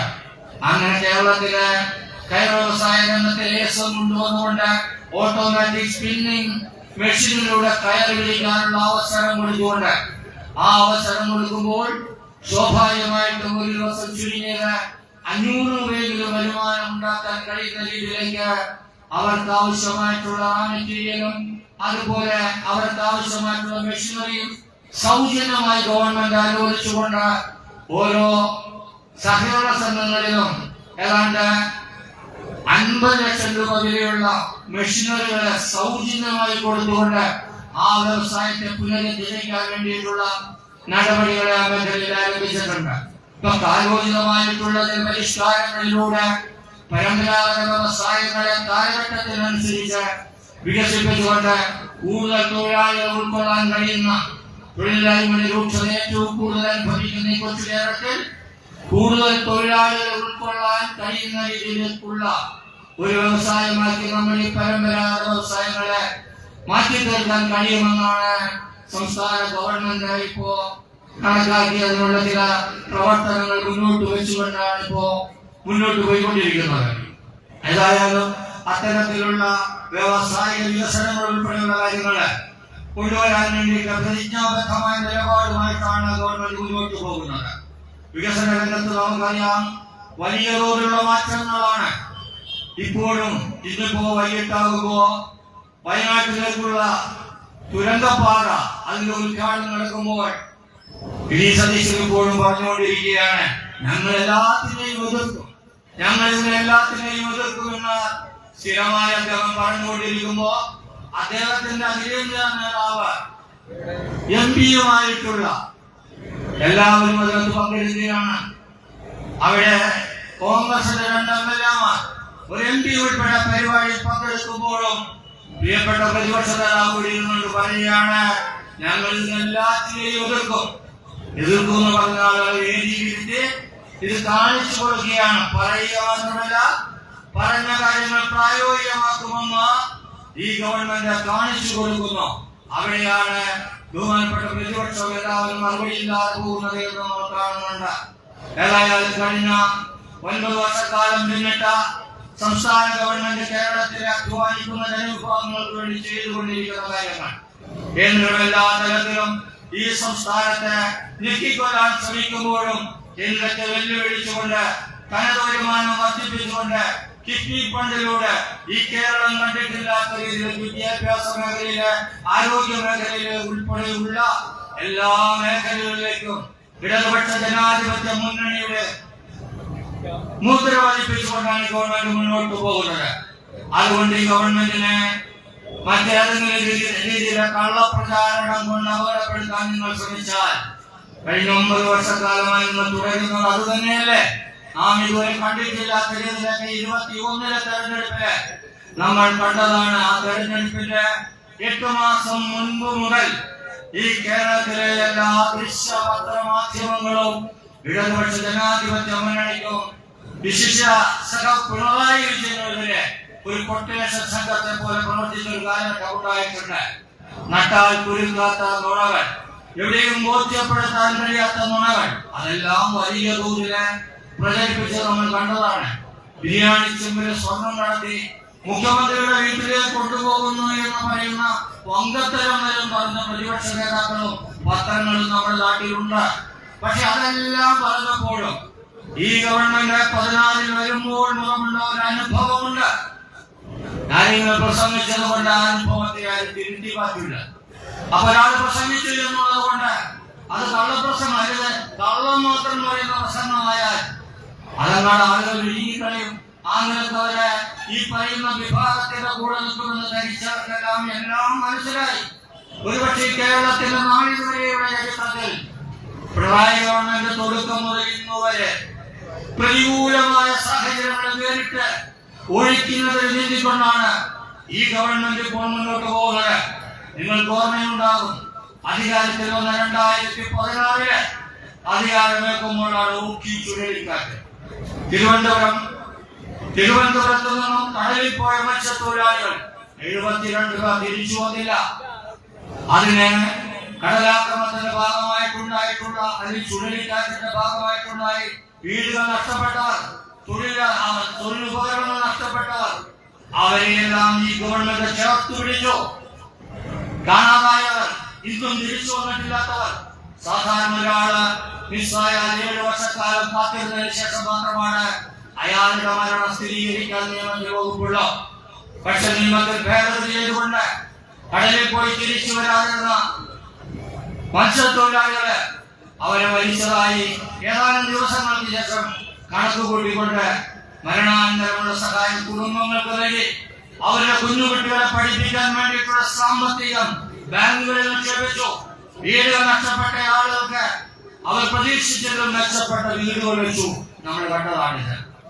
അതിനുശേഷം പിന്നീട് നമുക്കറിയാം 17 വന്നപ്പോൾ നിപ്പ എന്ന് പറയുന്ന മാരകമായ ഒരു രോഗം. ലോക ചരിത്രത്തിൽ എവിടെയെല്ലാം നിപ്പ വന്നിട്ടുണ്ടോ അവിടെയെല്ലാം മരിച്ചു വീഴുന്നവരുടെ എണ്ണം 4-5 കഴിയും. അങ്ങനെയുള്ള സാഹചര്യത്തിൽ കോഴിക്കോട് കണ്ട സ്ഥലത്ത് വെച്ച ജില്ലയിൽ മാത്രം ഒതുക്കുന്നത് കൊണ്ട് ഏതാണ്ട് 21 പേരുടെ മരണം മാത്രം സ്ഥിരീകരിച്ചുകൊണ്ട് നിപ്പോയെ പാക്ക് ചെയ്തയക്കാൻ അന്നത്തെ ആരോഗ്യമന്ത്രിയുമെല്ലാം കോഴിക്കോട് തമ്പടിച്ചുകൊണ്ട് നടത്തിയിട്ടുള്ള പ്രവർത്തനം, ആ പ്രവർത്തനത്തെ ഐക്യരാഷ്ട്ര സംഘടനയുടെ ആരോഗ്യ സബ് കമ്മിറ്റി ഉൾപ്പെടെ ഇതെങ്ങനെയാണ് കേരളത്തിലെ ഗവൺമെന്റിന് കഴിഞ്ഞത് എന്നുള്ളതിനെ സംബന്ധിച്ച് പഠിക്കാൻ വേണ്ടിയിട്ട് ഐക്യരാഷ്ട്ര സഭയുടെ ആരോഗ്യ സബ് കമ്മിറ്റി കേരളത്തിൽ വന്നു. അന്ന് കേരളത്തിന്റെ യശസ് ഈ പറയുന്ന ലോകത്തെമ്പാടും ഉയരുന്ന രീതിയിലേക്ക് ഒരു അനുഭവം ഉണ്ടായി. അങ്ങനെ നിപ്പോയെ പിടിച്ചുകെട്ടി 2017 ഉണ്ടായതാണ്. 2018 നിങ്ങൾക്കറിയാം, ഈ നൂറ്റാണ്ടിൽ തന്നെ ഏറ്റവും വലിയ വെള്ളപ്പൊക്കം നമ്മൾ ഈ പ്രദേശത്ത് ഉൾപ്പെടെ പറവൂർ താലൂക്കിലായിരുന്നു. വാസ്തവത്തിൽ പറവൂർ റവന്യൂ താലൂക്കിലായിരുന്നു ജില്ലയിലെ ഏറ്റവും വലിയ വെള്ളപ്പൊക്കത്തിന്റെ ദുരിതം അനുഭവിക്കേണ്ടി വന്നതെന്ന് നമ്മൾ കണ്ടതാണ്. അന്ന് ഈ കാണുന്ന സ്കൂളുകളിലെല്ലാം അഭയം പ്രാപിച്ചിട്ടുള്ള ഈ പ്രദേശവാസികള് നമ്മൾ കണ്ടതാണ്. അങ്ങനെയുള്ള സന്ദർഭത്തില് ആ വെള്ളപ്പൊക്കം 2 ദിവസം കഴിയുമ്പോഴേക്കും രക്ഷപ്പെടുത്തണേ എന്ന് പറഞ്ഞുകൊണ്ടുള്ള കരച്ചില് എല്ലാ കോണുകളിൽ നിന്നും കേൾക്കുമ്പോൾ വിദേശത്ത് ചികിത്സയ്ക്ക് പോകാനുള്ള മുഖ്യമന്ത്രി മാറ്റിവെച്ചുകൊണ്ട് എല്ലാ ദിവസവും വാർത്താ സമ്മേളനം നടത്തിക്കൊണ്ട് എല്ലാവർക്കും ധൈര്യം കൊടുക്കുന്ന രീതിയിലേക്ക് നിങ്ങൾ ആരും ഭയപ്പെടേണ്ട, നിങ്ങൾ എല്ലാവരെയും രക്ഷപ്പെടുത്തുമെന്ന് പറഞ്ഞുകൊണ്ടുള്ള പ്രവർത്തനം നമുക്കറിയാവുന്നതാണ്. അങ്ങനെ പ്രവർത്തനം നടത്താൻ വേണ്ടി സഹായിക്കാൻ അങ്ങ് മുനമ്പത്തുടങ്ങി വൈപ്പിനും മത്സ്യത്തൊഴിലാളികൾ അവരുടെ ബോട്ടുകളുമായി ഇതിലേക്ക് ഇറങ്ങി. ഓരോ വീടിന്റെയും മട്ടുപ്പാലില് അല്ലെങ്കിൽ 2ാമത്തെ നിലയില് അഭയം പ്രാപിച്ചിട്ടുള്ള പാവപ്പെട്ട ആളുകളെല്ലാം പിടിച്ചു നൽകി വളരെ ശ്രദ്ധേയമായ ഒരു ചിത്രം മനോരമ പ്രസിദ്ധീകരിച്ചു. ആ ചിത്രത്തിൽ കാണുന്നത് ഈ കേരളത്തിന്റെ പട്ടാളം എന്ന് മുഖ്യമന്ത്രി വിശേഷിപ്പിച്ച മത്സ്യത്തൊഴിലാളികൾ ഒരു പ്രായം ചെന്ന അമ്മയ്ക്ക് വള്ളത്തിലോട്ട് കയറാൻ വേണ്ടിയിട്ട് തമിഴിന് കിടന്ന പാലം പോലെ കിടന്ന് അയാളുടെ പുറത്തുകൂടെ കൈപിടിച്ച അമ്മച്ചിയെ അവരുടെ വള്ളത്തിലേക്ക് എത്തുന്ന കാഴ്ച. അങ്ങനെയുള്ള എല്ലാവരെയും സഹായിക്കുവാനും രക്ഷപ്പെടുത്തുവാനും അവരെല്ലാം ഒരു രക്ഷകനെ പോലെ സംരക്ഷിക്കുവാനും ഈ ഗവൺമെന്റിന് സാധിച്ചു എന്നുള്ളത് 2018 നൂറ്റാണ്ടുകളുടെ ഏറ്റവും വെള്ളപ്പൊക്കത്തിൽ പെട്ടിട്ടുള്ള എല്ലാവർക്കും നന്നായിട്ട് അറിയാവുന്നതാണ്. 2019 ആകുമ്പോൾ നമുക്കറിയാം COVID-19 വന്നു. ആ 19 COVID-19 വന്നപ്പോൾ സ്വന്തം രക്തബന്ധമുള്ള ആളുകൾ പോലും കോവിഡിൽ മരിച്ചു വീഴുന്ന മനുഷ്യന്റെ ഭൗതിക ശരീരത്തിന്റെ പരിസരത്തേക്ക് പോലും ചെല്ലാത്ത രീതിയിലേക്കുള്ള ഒരു കാലഘട്ടമായിരുന്നു, ഭയമായിരുന്നു. അങ്ങനെയുള്ള ഭയം ഉള്ള സന്ദർഭത്തില് അതിനെല്ലാം നേരിടാൻ വേണ്ടി അന്ന് ആദ്യം ഇവിടെ അതിന്റെ ആ കോട്ടെല്ലാം ഇട്ട് ഇറങ്ങിയത് DYFI സഖാക്കൾ, പിന്നെ കമ്മ്യൂണിസ്റ്റ് പാർട്ടി സഖാക്കളെല്ലാം അത് തങ്ങളുടെ ചുമതലയായി ഏറ്റെടുത്തുകൊണ്ട് ഭൗതിക ശരീരത്തിന് എല്ലാവിധ അവർക്കുള്ള ബഹുമാനവും കൊടുത്തുകൊണ്ട് സംസ്കരിക്കാൻ ആവശ്യമായിട്ടുള്ള ഇടപെടൽ നടത്തി. കേരളം എന്ന കൊച്ചു സംസ്ഥാനത്ത് അത്തരത്തിൽ ഇടപെടൽ നടത്തുമ്പോൾ അങ്ങ് ഡൽഹിയിലേക്ക് പോയാൽ നമ്മൾ കാണുന്നത് ഈ പറയുന്ന പുണ്യനദിയായ ഗംഗയിലും യമുനയിലും ഉൾപ്പെടെ കോവിഡിൽ മരിച്ച ഇന്ത്യൻ പൗരന്മാരുടെ മൃതശരീരങ്ങൾ തലങ്ങും വിലങ്ങും ഒഴുകി പോകുമ്പോൾ തൊട്ടടുത്ത സംസ്ഥാനക്കാര് ഇത് തങ്ങളുടെ ഇവിടെ അടുക്കാൻ പാടെന്ന് തള്ളിവിടുന്ന ദയനീയമായ കാഴ്ച ഡൽഹിയിലെ ശ്മശാനത്തിൽ നിങ്ങൾ കണ്ടതാണ്. ആ ഡൽഹിയിലെ ശ്മശാനത്തിന്റെ കവാടം മുതൽ നോക്കത്താ ദൂരത്തിലേക്ക് വെള്ളം വിരിച്ചു കിടത്തിയിരിക്കുന്ന ഭൗതിക ശരീരങ്ങള് അതിന് കാവലായിട്ട് അവരെ ഔത്തബദ്ധമായ ആരെങ്കിലും എത്തുകയാണ്. വൈകിട്ട് വരെ നിന്നിട്ടും അവരെ വിളിക്കുന്നില്ല. അങ്ങനെ വന്നപ്പോൾ വൈകിട്ടായപ്പോൾ ശ്മശാനത്തില് ഒരുമിച്ചിട്ട് തീ കൊടുക്കുന്ന കാഴ്ചയും ഈ ഇന്ത്യ രാജ്യത്ത് നമ്മൾ കാണുന്നു. ഇന്ത്യ രാജ്യത്ത് കോവിഡിൽ മരിച്ചു വീണവർ എത്രയാണ് എന്നുള്ള കണക്ക് ഞാൻ ഈ സംസാരിക്കുന്ന നേരം വരെയും ഇന്ത്യ ഗവൺമെന്റ് ആധികാരികമായിട്ട് പറഞ്ഞില്ല എന്നുള്ളതും അതിനകത്ത് കള്ളക്കളികൾ തിരിച്ചറിയുന്നതിന് സഹായകമാണ് എന്നുള്ള കാര്യത്തിൽ യാതൊരു തർക്കവുമില്ല. അങ്ങനെ തുടങ്ങി 16 മുതൽ 21, 19 വീണ്ടും വെള്ളപ്പൊക്കമുണ്ടായി, ഉരുൾപൊട്ടലുണ്ടായതെല്ലാം നമ്മൾ കണ്ടതാണ്.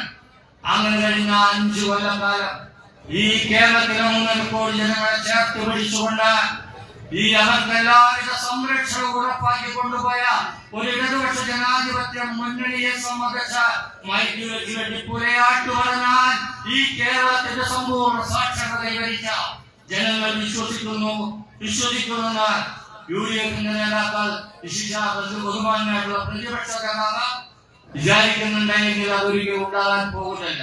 അനുഭവമാണ് ഞാൻ പറയുന്നതോ അല്ലെങ്കിൽ വേറെ UDFന്റെ നേതാക്കൾ പറയുന്നതോ അല്ല. രണ്ടും കേൾക്കും. ആ രണ്ടും കേട്ടിട്ട് ഏതാണ് സത്യം എന്ന് മനസ്സിലാക്കിക്കൊണ്ട് ഒരു വോട്ട് വരുമ്പോൾ അങ്ങനെയുള്ള നിലപാട് സ്വീകരിക്കും. അങ്ങനെയാണ് കേരളത്തിന്റെ ചരിത്രത്തിൽ ആദ്യമായി ഇടതുപക്ഷ ജനാധിപത്യ മുന്നണിക്ക് പിണറായി വിജയന്റെ നേതൃത്വത്തിൽ ഒരു തുടർ ഭരണം ഉണ്ടാകുന്നത്. UDF ഉൾപ്പെടുന്ന മന്ത്രിമാരാരെല്ലാമാകണം. ഈ കേരളത്തിലെ തെരഞ്ഞെടുപ്പ് നമുക്ക് കഴിഞ്ഞ തെരഞ്ഞെടുപ്പിന് മുമ്പ് വരെ അനുഭവപ്പെട്ടിട്ടുള്ളത് നമ്മുടെ മാഷ് പറയുന്നത് പോലെ എളുപ്പകാലമാണ്. ഇപ്രാവശ്യം LDF ആണോ, അടുത്ത പ്രാവശ്യം UDF, പിന്നെ അടുത്ത പ്രാവശ്യം LDF, വീണ്ടും UDF. ഇങ്ങനെ പോയി LDF തന്നെ വികസന പ്രവർത്തനങ്ങൾ തുടങ്ങി വെച്ചാൽ അത് അടുത്ത ഗവൺമെന്റ് വരുമ്പോഴേക്കും അത് കൈകാര്യം അറിയുന്ന ഒരവസ്ഥയാണുള്ളത്. അപ്പൊ അതുകൊണ്ട് ഈ കാലഘട്ടത്തിലും തീർച്ചയായിട്ടും സ്വാഭാവികമായി നമ്മുടെ യാഥാർത്ഥ്യബോധത്തോടുകൂടി കള്ളപ്രചരണങ്ങളെ അതിന്റെ അവജ്ഞയോടുകൂടി തള്ളിക്കളയുവാനും യാഥാർത്ഥ്യത്തിനൊപ്പം തങ്ങളുടെ അനുഭവത്തിന്റെ അടിസ്ഥാനത്തിൽ നിൽക്കുവാനും വീണ്ടും ഒരു തുടർഭരണത്തിലേക്ക് ഈ കേരളത്തിലെ ഇന്നുള്ള ഇടതുപക്ഷ ജനാധിപത്യ മുന്നണിയെ നമുക്ക് കൊണ്ടുവരാനും കഴിയണം. അതിന്റെ മുന്നോടി എന്നുള്ളതൊക്കെ നടക്കാൻ പോകുന്ന പഞ്ചായത്ത് തെരഞ്ഞെടുപ്പിന്റെ പ്രവർത്തനത്തിന്റെ പണിപ്പുരയിലാണ് നമ്മൾ. അതെല്ലാം കൃത്യനിഷ്ഠയോടുകൂടി നിർവഹിച്ചുകൊണ്ട് മുന്നോട്ട് പോകാൻ കഴിഞ്ഞാൽ പ്രിയമുള്ളവരെ ചരിത്രം സൃഷ്ടിച്ചുകൊണ്ട് മൂന്നാമത് ഇടതുപക്ഷ ജനാധിപത്യ മുന്നണി അധികാരത്തിൽ വരുമെന്നുള്ള കാര്യത്തിൽ യാതൊരു തർക്കവുമില്ല. അതിനായി നിങ്ങൾ എല്ലാവരും മുന്നിട്ടിറങ്ങണമെന്ന് മാത്രം അഭ്യർത്ഥിച്ചുകൊണ്ട് രാജീവ് അല്പം താമസം ഉണ്ടായതുകൊണ്ടാണ് അല്പം നീട്ടി സംസാരിക്കാൻ പറഞ്ഞിട്ട് ഞാൻ സംസാരിച്ചിട്ടുള്ളത്.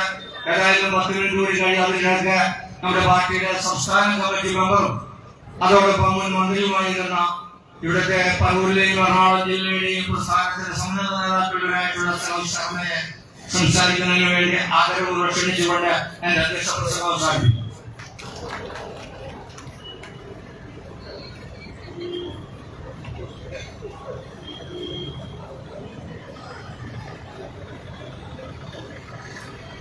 പ്രിയപ്പെട്ട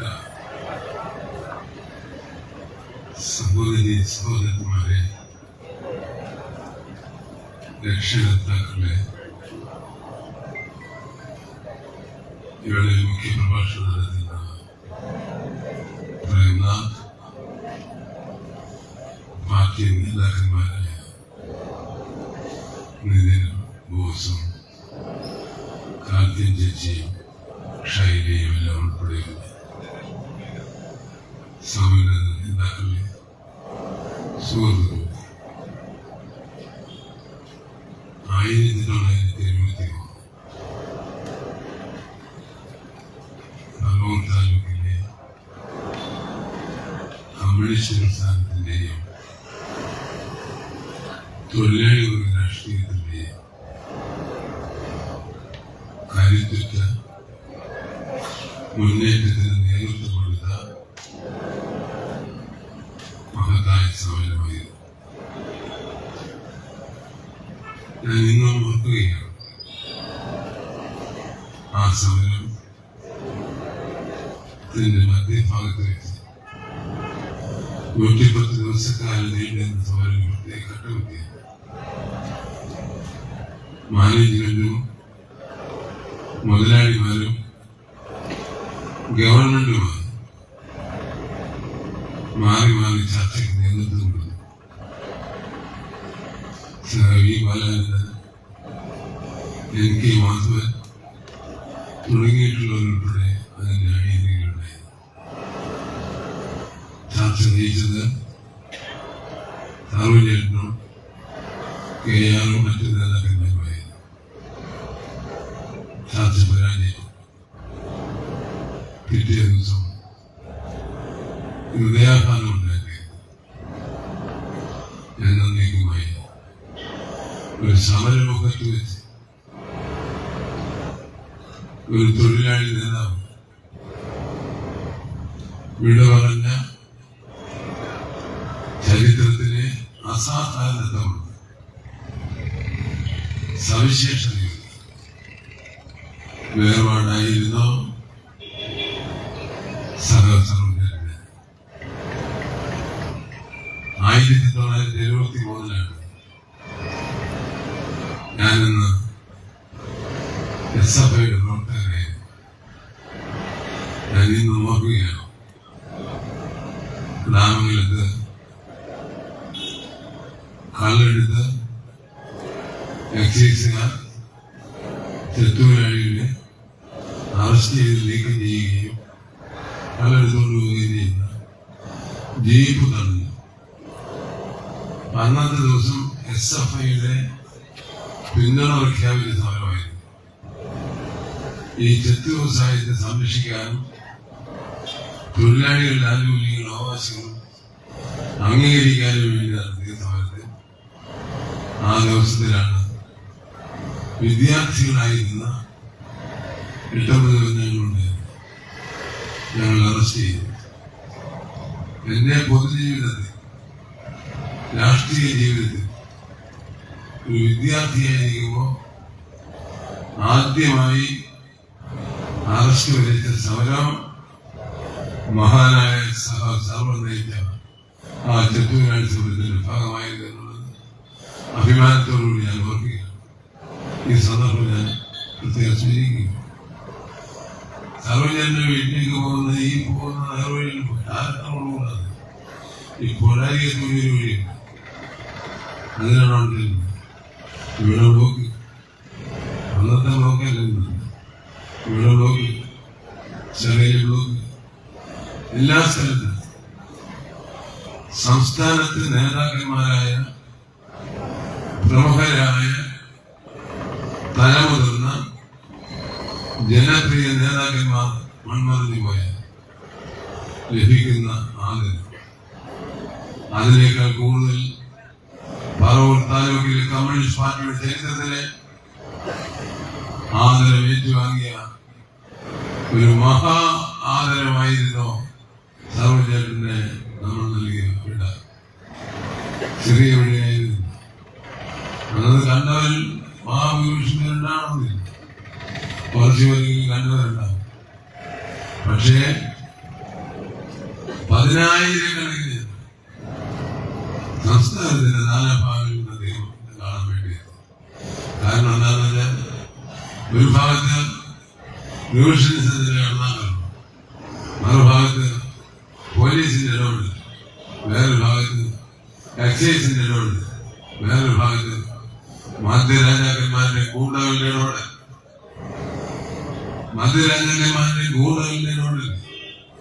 പോലീസിന്റെ ഇടപെടൽ, എക്സൈസിന്റെ ലോഡ് എല്ലാ തരത്തിലുള്ള ഇടപെടലുകൾക്ക് ഇരയാകേണ്ടി വന്നപ്പോ എല്ലാ തരത്തിലുള്ള ഇടപെടലുകൾക്ക് ഇരയാകേണ്ടി വന്നതിന്റെ ഫലമായി ഒരു അസാധാരണമായ പ്രതിസന്ധിയായിരുന്നു. ആ പ്രതിസന്ധി അതിജീവിക്കുക, ആ പ്രതിസന്ധി അഡ്രസ് ചെയ്യാൻ ത്യാഗത്തിന്റെയും സഹനത്തിന്റെയും സമരത്തിന്റെയും വഴികൾ താണ്ടി പോരാട്ടത്തിന് നേതൃത്വം കൊടുക്കുകയായിരുന്നു പാറോൾ താലൂക്കിലെ തൊഴിലാളി പ്രസ്ഥാനം. ഉദ്ദേശിച്ചതുപോലെ നമ്മുടെ പ്രിയങ്കരനായ രാജീവ് എത്തിച്ചേർന്നിട്ടുണ്ട്.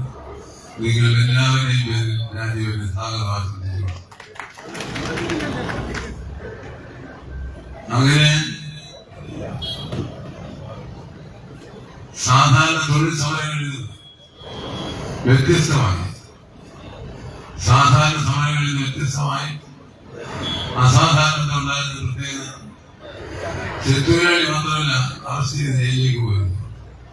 ചെത്തൊഴിലാളികളുടെ മക്കൾ, ചെത്തൊഴിലാളികളുടെ ഭാര്യമാർ, ചെത്തൊഴിലാളികളുടെ കുടുംബാംഗങ്ങൾ, ചെത്തൊഴിലാളികളുടെ പിതാക്കന്മാർ, അങ്ങനെ കുഞ്ഞു കുട്ടി ജനത ആ സമരരംഗത്താണ്ടിരുന്നോ, ആ സമരത്തിൽ പങ്കെടുത്തോ, അറസ്റ്റ് വരിച്ചോ, ജയിലിൽ പോയി.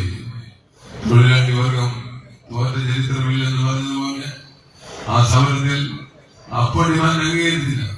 പക്ഷേ ഏതാനും ദിവസങ്ങൾ ആഴ്ചകൾ കഴിയുന്നതിന് ആ ഡിമാൻഡ് അംഗീകരിക്കാൻ നിർബന്ധിതമായി. ആ ഡിമാൻഡ് ഒരിക്കലും അംഗീകരിക്കില്ലെന്ന് പറഞ്ഞ് തള്ളിക്കളഞ്ഞ ഭരണാധികാരികളോട് എന്ത് വില കൊടുത്തും ഏറ്റുമുട്ടാനുള്ള മനസ്സുമായി പോർമുഖം സൃഷ്ടിക്കപ്പെട്ട ആ അത്യുജ്വലമായ മുന്നേറ്റത്തിൽ ഈ നാടിന്റെ ചരിത്രത്തിന്റെ സാംസ്കാരികമായ പൈതൃകവും പോരാട്ടത്തിന്റെ പ്രത്യേകതയും സവിശേഷതയുമില്ല ഉയർന്നു വന്നു. അതിൽ വിജയം കൈവരിക്കാൻ കഴിഞ്ഞു. അങ്ങനെ 1973 110 ദിവസക്കാലം നീണ്ടുനിന്ന ഇതിഹാസോജ്വലമായ സമരം, അന്തിക്കാട് സമരത്തിന് ശേഷം കേരളം കണ്ട ഏറ്റവും വലിയ ചെത്തൊഴിലാളി സമരം അതിവിടെയായിരുന്നു. ആ സമരത്തെ നയിച്ചത് നായകൻ സർവനായിരുന്നു. അദ്ദേഹം ഇവിടെ മാത്രമല്ല, അറിയപ്പെടുന്നതാണ് തൊട്ടാപ്പുറത്ത് കൊടുങ്ങല്ലൂർ അസംബ്ലി മണ്ഡലത്തിൽ സർവചേട്ടൻ പാർട്ടി കാൻഡിഡേറ്റ് ആയിരുന്നു. 60 പാർട്ടി കാൻഡിഡേറ്റ് ആയിരുന്നു. അങ്ങനെ പാർട്ടി കാൻഡിഡേറ്റ് ആയിട്ട് അംഗീകരിക്കാൻ നിർത്തുന്നതുവരെ അംഗീകാരം ആദിച്ച സർവാദരണീയനായ നേതാവായിരുന്നു എന്നതുകൊണ്ടാണ് നമുക്ക് അഭിമാനിക്കാം. അദ്ദേഹത്തിന്റെ സ്മരണ നമുക്ക് ഊർജ്ജം പകരം. മറ്റൊരു രാഷ്ട്രീയ പ്രശ്നങ്ങളിലേക്ക് ഞാൻ നടക്കുന്നില്ല. നിങ്ങൾ പ്രതീക്ഷിക്കുന്നതും ഞാൻ കണക്കാക്കുന്നതും രാജീവിന്റെയും തുടർന്ന് പ്രേംനാഥിന്റെയും സംഭാഷണമാണ്. അതിനുവേണ്ടി ഒഴിവാകുന്നു. ഈ സമ്മേളനത്തിൽ പങ്കെടുത്ത നിങ്ങൾ ഓരോരുത്തരെയും ഞാൻ ഈ അവസരത്തിൽ പ്രത്യേക അഭിവാദ്യം ചെയ്യുന്നു, വാക്കുകളിരിക്കുന്നു. അഭിവാദ്യം.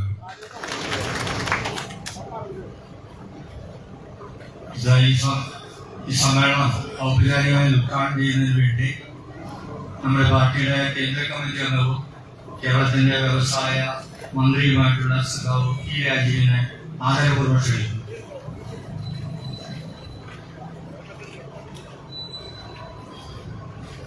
പ്രിയപ്പെട്ട അധ്യക്ഷൻ, ശ്രദ്ധേയ ബോസ്, നമുക്കെല്ലാവർക്കും പ്രിയങ്കരനായ ശർമ്മ, അഭിനയിച്ച് പ്രേമമാർ, മറ്റ് നേതാക്കന്മാർ, സഹോദരന്മാരെ ശർമ്മ സർവൻ അദ്ദേഹത്തിന്റെ പ്രവർത്തന പ്രത്യേകതകളെ വിശദീകരിച്ചു. പ്രേമനാഥ് കോഴിക്കോട് വന്നിരിക്കുകയാണ് പ്രസംഗിക്കാൻ. ഇവിടെയാണെങ്കിൽ എത്ര വരെയാണ് പ്രസംഗിക്കുന്നത്? ഞാനൊരു ദീർഘമായ പ്രശ്നം നടത്തിയാൽ പിന്നെ എനിക്കാണെങ്കിൽ എന്തൊന്നും പരിപാടി ഉള്ളതുകൊണ്ട് പ്രേമനാഥിന്റെ പ്രസംഗമാണ് നമുക്കിവിടെ നമ്മൾ അതിഥിയാണല്ലോ. നമ്മളെപ്പോഴും അനുസ്മരണം ഒരു രാഷ്ട്രീയ പ്രക്രിയയായിട്ടാണ് കാണുന്നത്. ശർമ്മ ഇവിടെ വിശദീകരിച്ച സർവൻസുലാവിന്റെ പ്രത്യേകതകൾ അദ്ദേഹം കൂടി ഭാഗമായിരുന്ന ട്രേഡ് യൂണിയൻ പ്രസ്ഥാനത്തിന്റെ ഐതിഹാസികമായ പോരാട്ടങ്ങൾ, അത്തരത്തിലുള്ള നിരവധി പോരാട്ടങ്ങളാണ് ഇന്നത്തെ കേരളത്തെ രൂപപ്പെടുത്തുന്നതിൽ പ്രധാനപ്പെട്ട പങ്കുവഹിച്ചത്. ആ കേരളം അതിവേഗത്തിൽ ഇപ്പോൾ മുന്നേറിക്കൊണ്ടിരിക്കുകയാണ്. എല്ലാ രാഷ്ട്രീയ വശങ്ങളിലേക്ക് പോകുക.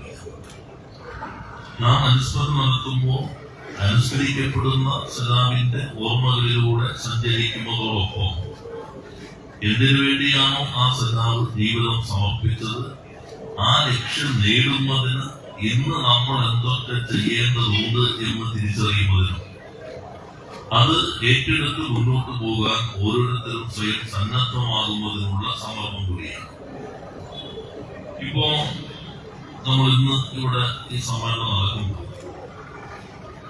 കേരളത്തിന്റെ വികസനത്തിന്റെ ഒരു പ്രധാനപ്പെട്ട പദ്ധതിയുടെ നിർമ്മാണത്തിന് ബഹുമാനപ്പെട്ട മുഖ്യമന്ത്രി ഇന്ന് തുടക്കം കുറിച്ചിരിക്കുകയാണ്. വയനാട് തുരങ്കപാത. വയനാട് പോയവർക്കറിയാം, ആ ചുരം ഒന്ന് കയറി എത്തുമ്പോഴേക്കും ഒരു സമയം ഇടയ്ക്ക് എങ്ങാനും ഒരു വാഹനം, ഞാൻ തന്നെ നമ്മുടെ നടക്കുമ്പോൾ അവിടെ ഒരു പാലത്തിൽ ഒരു വണ്ടിയും കയറി കൊണ്ടുവരും. ഒരു ബസ്സിന് കയറി പോയപ്പോൾ 20 പോയി. അപ്പൊ ഈ നമ്മുടെ ചുരം കയറുമ്പോ പിന്നെ പറഞ്ഞിട്ട് വന്നാൽ വേറെ വഴിയില്ല, എത്രയോ കാലത്ത് ആവശ്യമാണ്. എന്നാൽ ഈ തുരങ്കത്തിൽ പാതയുടെ പദ്ധതിയെ കുറിച്ച് ആലോചിച്ചപ്പോ പഠിച്ചു പറയുന്നത് പ്രത്യേക പ്രാവീണ്യമുള്ള പറവൂരിന്റെ MLA പ്രതിപക്ഷ നേതാവ് പ്രഖ്യാപനം നടത്തി, തുരങ്കപാത ഞങ്ങൾ അനുവദിക്കുകയില്ല. അദ്ദേഹം നാട്ടിലില്ലാത്തതുകൊണ്ടാണ് ഇന്ന് നാട്ടിൽ അനുവദിക്കുന്ന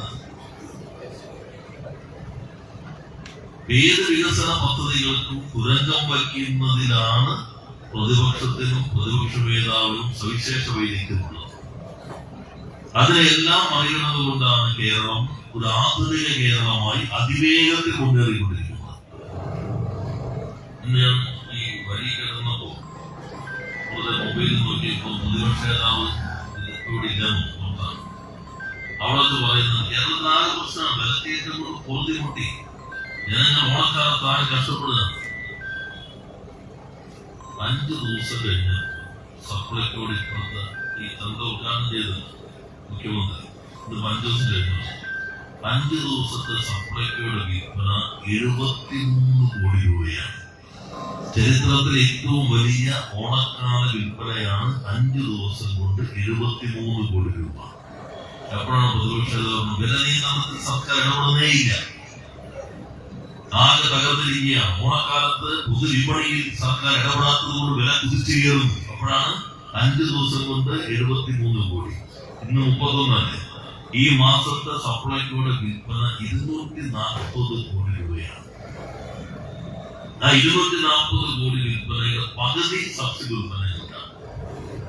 ചിലത് പടക്ക് റെഡിയായി വരും. വെളിച്ചെണ്ണ 600 കിടക്കുമ്പോൾ ആരൊക്കെ വച്ചിട്ട് 1-ാം പേജ് കൊടുക്കാനായിട്ട് വെളിച്ചെണ്ണ ചെയ്ത് വന്നു. ഇപ്പോ നമ്മുടെ പൊതുവിതരണ വകുപ്പ് മന്ത്രി ഞാനും ഇവിടെ എല്ലാം വെളിച്ചെണ്ണ കമ്പനിക്കാരും ചെറുത് മുതൽ സഹകരണ സംഘം 1260 പുതിയ വെളിച്ചെണ്ണ മില്ലുകൾ കേരളത്തിൽ ഈ 3 വർഷം കൊണ്ട് നമ്മുടെ സംരംഭക വർഷത്തിൽ തുടങ്ങി. ഞാൻ അവരോട് ചോദിച്ച വെളിച്ചെണ്ണ ഉത്പാദനം കൂടുമ്പോ ഡിമാൻഡ് കൂട്ടിയിട്ടുണ്ട്, വില കുറേയല്ലേ സാധാരണ. അപ്പൊ കോപ്പറേറ്റ് വില കൂടുതൽ ബാക്കി പറഞ്ഞെങ്കിലും അവരും അതിനനുസരിച്ച് ഇടപെട്ടു. വെളിച്ചെണ്ണയുടെ വില കൂടും. ഇന്നലെ 385 പൊതുവിപണിയിൽ നമ്മുടെ വിൽപ്പനയ്ക്ക് എല്ലാ സാധനങ്ങളും വില കുറയും. പിന്നെയോ ആളുകളുടെ കയ്യിൽ ഓണക്കാലത്ത് പണം കിട്ടി, എല്ലാ പെൻഷനും കൃത്യമായി വിതരണം ചെയ്യും.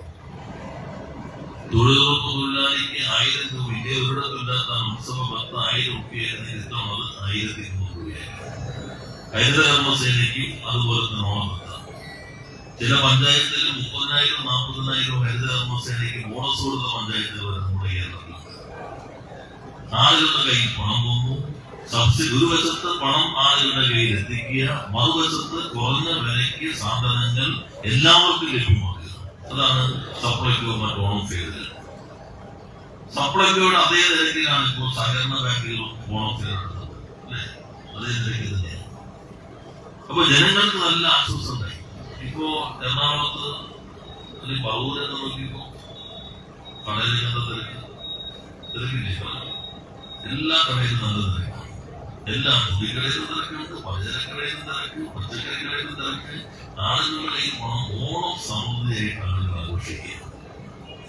എന്നാൽ ആ ഘട്ടത്തിലാണ് ഒരു നുണപ്രചാരം, തെറ്റായ പ്രചാര വേല ഇങ്ങനെ നടത്തിക്കൊണ്ടിരിക്കുന്നത്. ഇതെല്ലാം വിശദീകരിക്കാൻ തീരുമാനിച്ച പോലെ സമയം. ഒരു വശത്ത് വികസന പദ്ധതികൾ മുന്നോട്ട് കൊണ്ടുപോകും.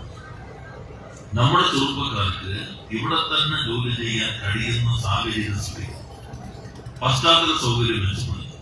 ഇപ്പോ ദേശീയപാത ഇടയ്ക്ക് ചിറ്റാറ്റുകര വടക്കേക്കര പഞ്ചായത്ത് ഉൾപ്പെടെ ചില പ്രശ്നങ്ങൾ അവരുകൂടി ആവശ്യപ്പെട്ടു. നമ്മളൊരു യോഗം വിളിച്ചു, ഉന്നതതല യോഗം. അവസാനം അണ്ടർപാസ് ഉൾപ്പെടെ ഇവിടെ അംഗീകരിക്കപ്പെട്ടു. പക്ഷെ എത്ര കാലം 30 മീറ്റർ സ്ഥലം എടുത്തിട്ട് ദേശീയപാത പണിയാതെയിരുന്നു? ഞാൻ 2001 മത്സരിക്കാൻ വരുമ്പോൾ ഒരു പാലം ശൂന്യത നിൽക്കുന്നത്, അപ്പുറത്തും ഇല്ലേ ദേശീയപാത ഇപ്പൊ കാലത്ത് വീണോ അലപ്പുറമുണ്ട്. അപ്പുറം ഞാനിത് അത്ഭുതമായിരുന്നു നന്നായി നോക്കിയപ്പോൾ ശൂന്യതയിൽ ഒരു പാലം. ഇപ്പൊ പാലം അങ്ങനെ തന്നെ നിന്ന് കാലഘട്ടം 30 മീറ്റർ എടുത്തിട്ട് ഞാൻ നിയമസഭയിലെ ചോദ്യത്തിന് നോക്കുമ്പോൾ പ്രതിപക്ഷ നേതാവ് ജി സുധാകരനോട് ചോദിക്കുന്നുണ്ട്, എന്റെ മണ്ഡലത്തിൽ ഉൾപ്പെടെ 30 മീറ്റർ എടുത്തിട്ട് ഒരു കാര്യം ചെയ്തില്ല, അതുകൊണ്ട് ഇനി ഏറ്റെടുക്കുമ്പോ കൂടുതൽ ആനുകൂല്യങ്ങൾ അവർക്ക് നൽകണം. ആ കാലഘട്ടത്തിൽ കേന്ദ്രമാരാ ഭരിച്ചിരുന്നത്, കേരളമാരാ ഭരിച്ചിരുന്നത്. ഒരേ പാർട്ടി അവിടെയും ഇവിടെയും ഭരിച്ചില്ലേ? എത്ര മന്ത്രിമാർ, കേന്ദ്രമന്ത്രിമാർ, സംസ്ഥാന മന്ത്രി, കേന്ദ്രമന്ത്രിമാർ, കേന്ദ്ര സഹമന്ത്രിമാർ, 7. ഇവിടെ തന്നെ എറണാകുളത്ത് തന്നെ തോമസ് മാഷ് നമ്മുടെ കൂടെയാണ്. അപ്പുറത്തായിരുന്നു വയലാർ രവി, AK ആന്റണി രണ്ടാമത് ഉൾപ്പെടെ, കൊടിക്കുന്നിൽ സുരേഷ്, ശശി തരൂർ, KC വേണുഗോപാൽ, E അഹമ്മദ്, മുല്ലപ്പള്ളി രാമചന്ദ്രൻ ഒക്കെ മന്ത്രിമാരായിരുന്നു ഒരേ ഗവൺമെന്റിൽ. ഇവർ ഇഞ്ച് ദേശീയപാതയ്ക്ക് വേണ്ടി നിർമ്മാണം നടത്തുന്നില്ല.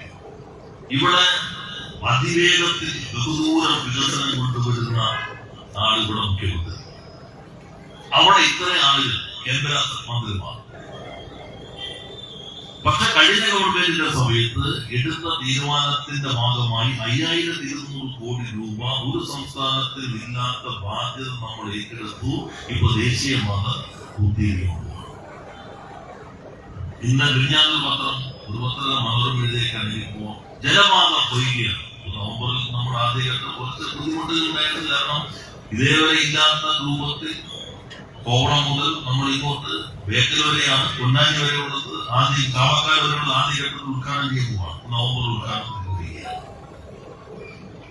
വലിയ മാറ്റം നമ്മുടെ നാട്ടിലുണ്ടാകും.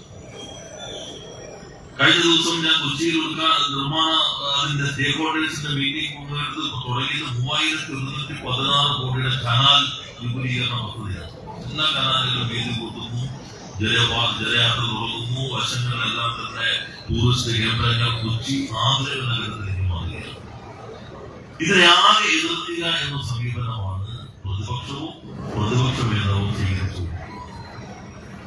ഞങ്ങളുടെ മണ്ഡലം, എന്റെ മണ്ഡലം തൊട്ടപ്പുറത്താക്കും എല്ലാ കുഞ്ഞുങ്ങൾക്കും പ്രഭാത ഭക്ഷണം സൗകര്യം കൂടെ ഇങ്ങനെ കയറി രാവിലെ സ്കൂളിൽ വിട്ടാൽ ഉൾക്കറിയില്ല.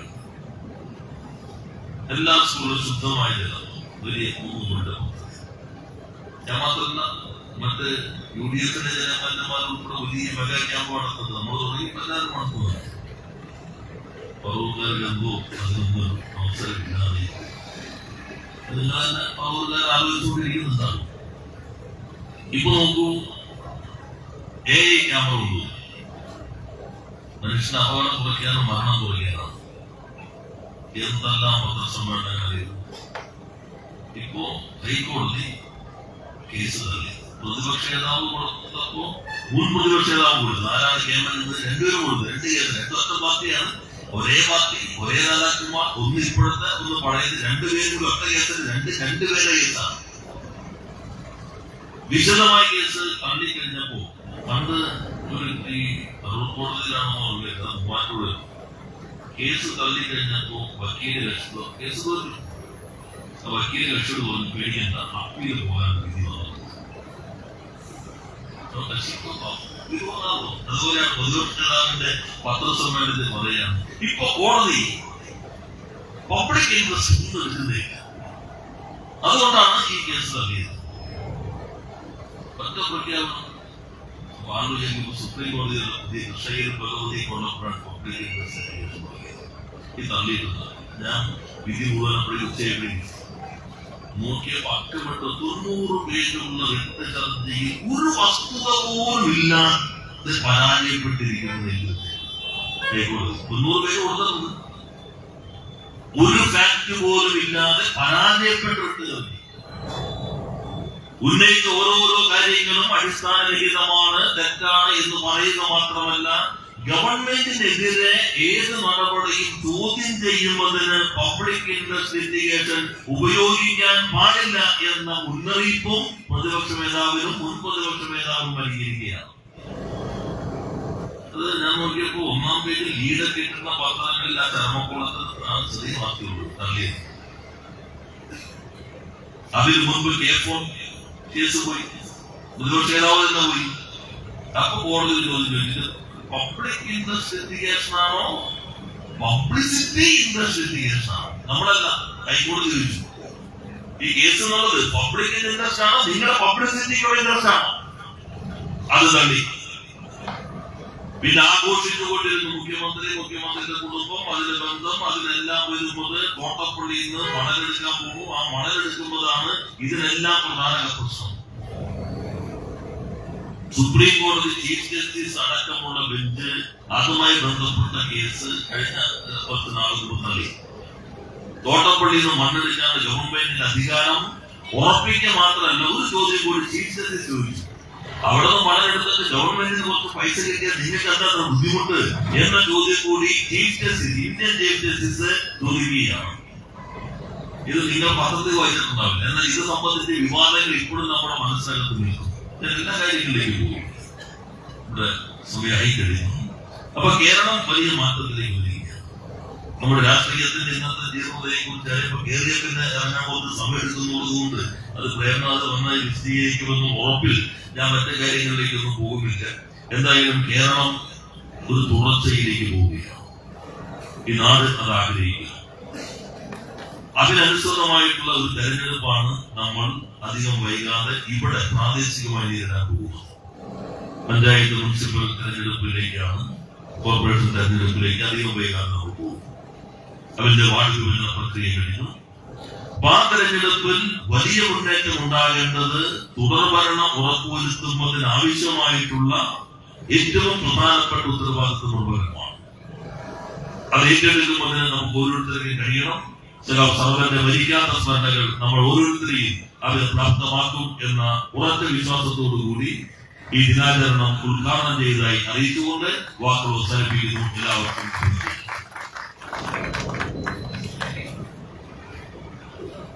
അടുത്തതായി സംസാരിക്കുന്നതിന് വേണ്ടിയിട്ട് ക്ഷണിക്കുന്നു.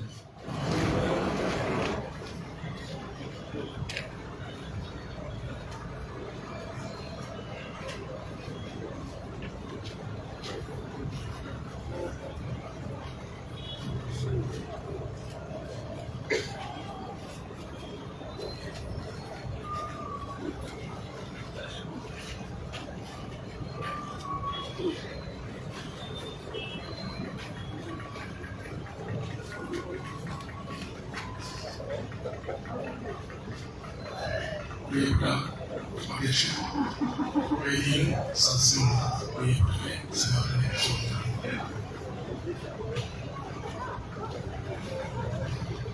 സർവൻ സഖാവ് മരിക്കുമ്പോൾ എനിക്ക് 3 വയസ്സാണ്.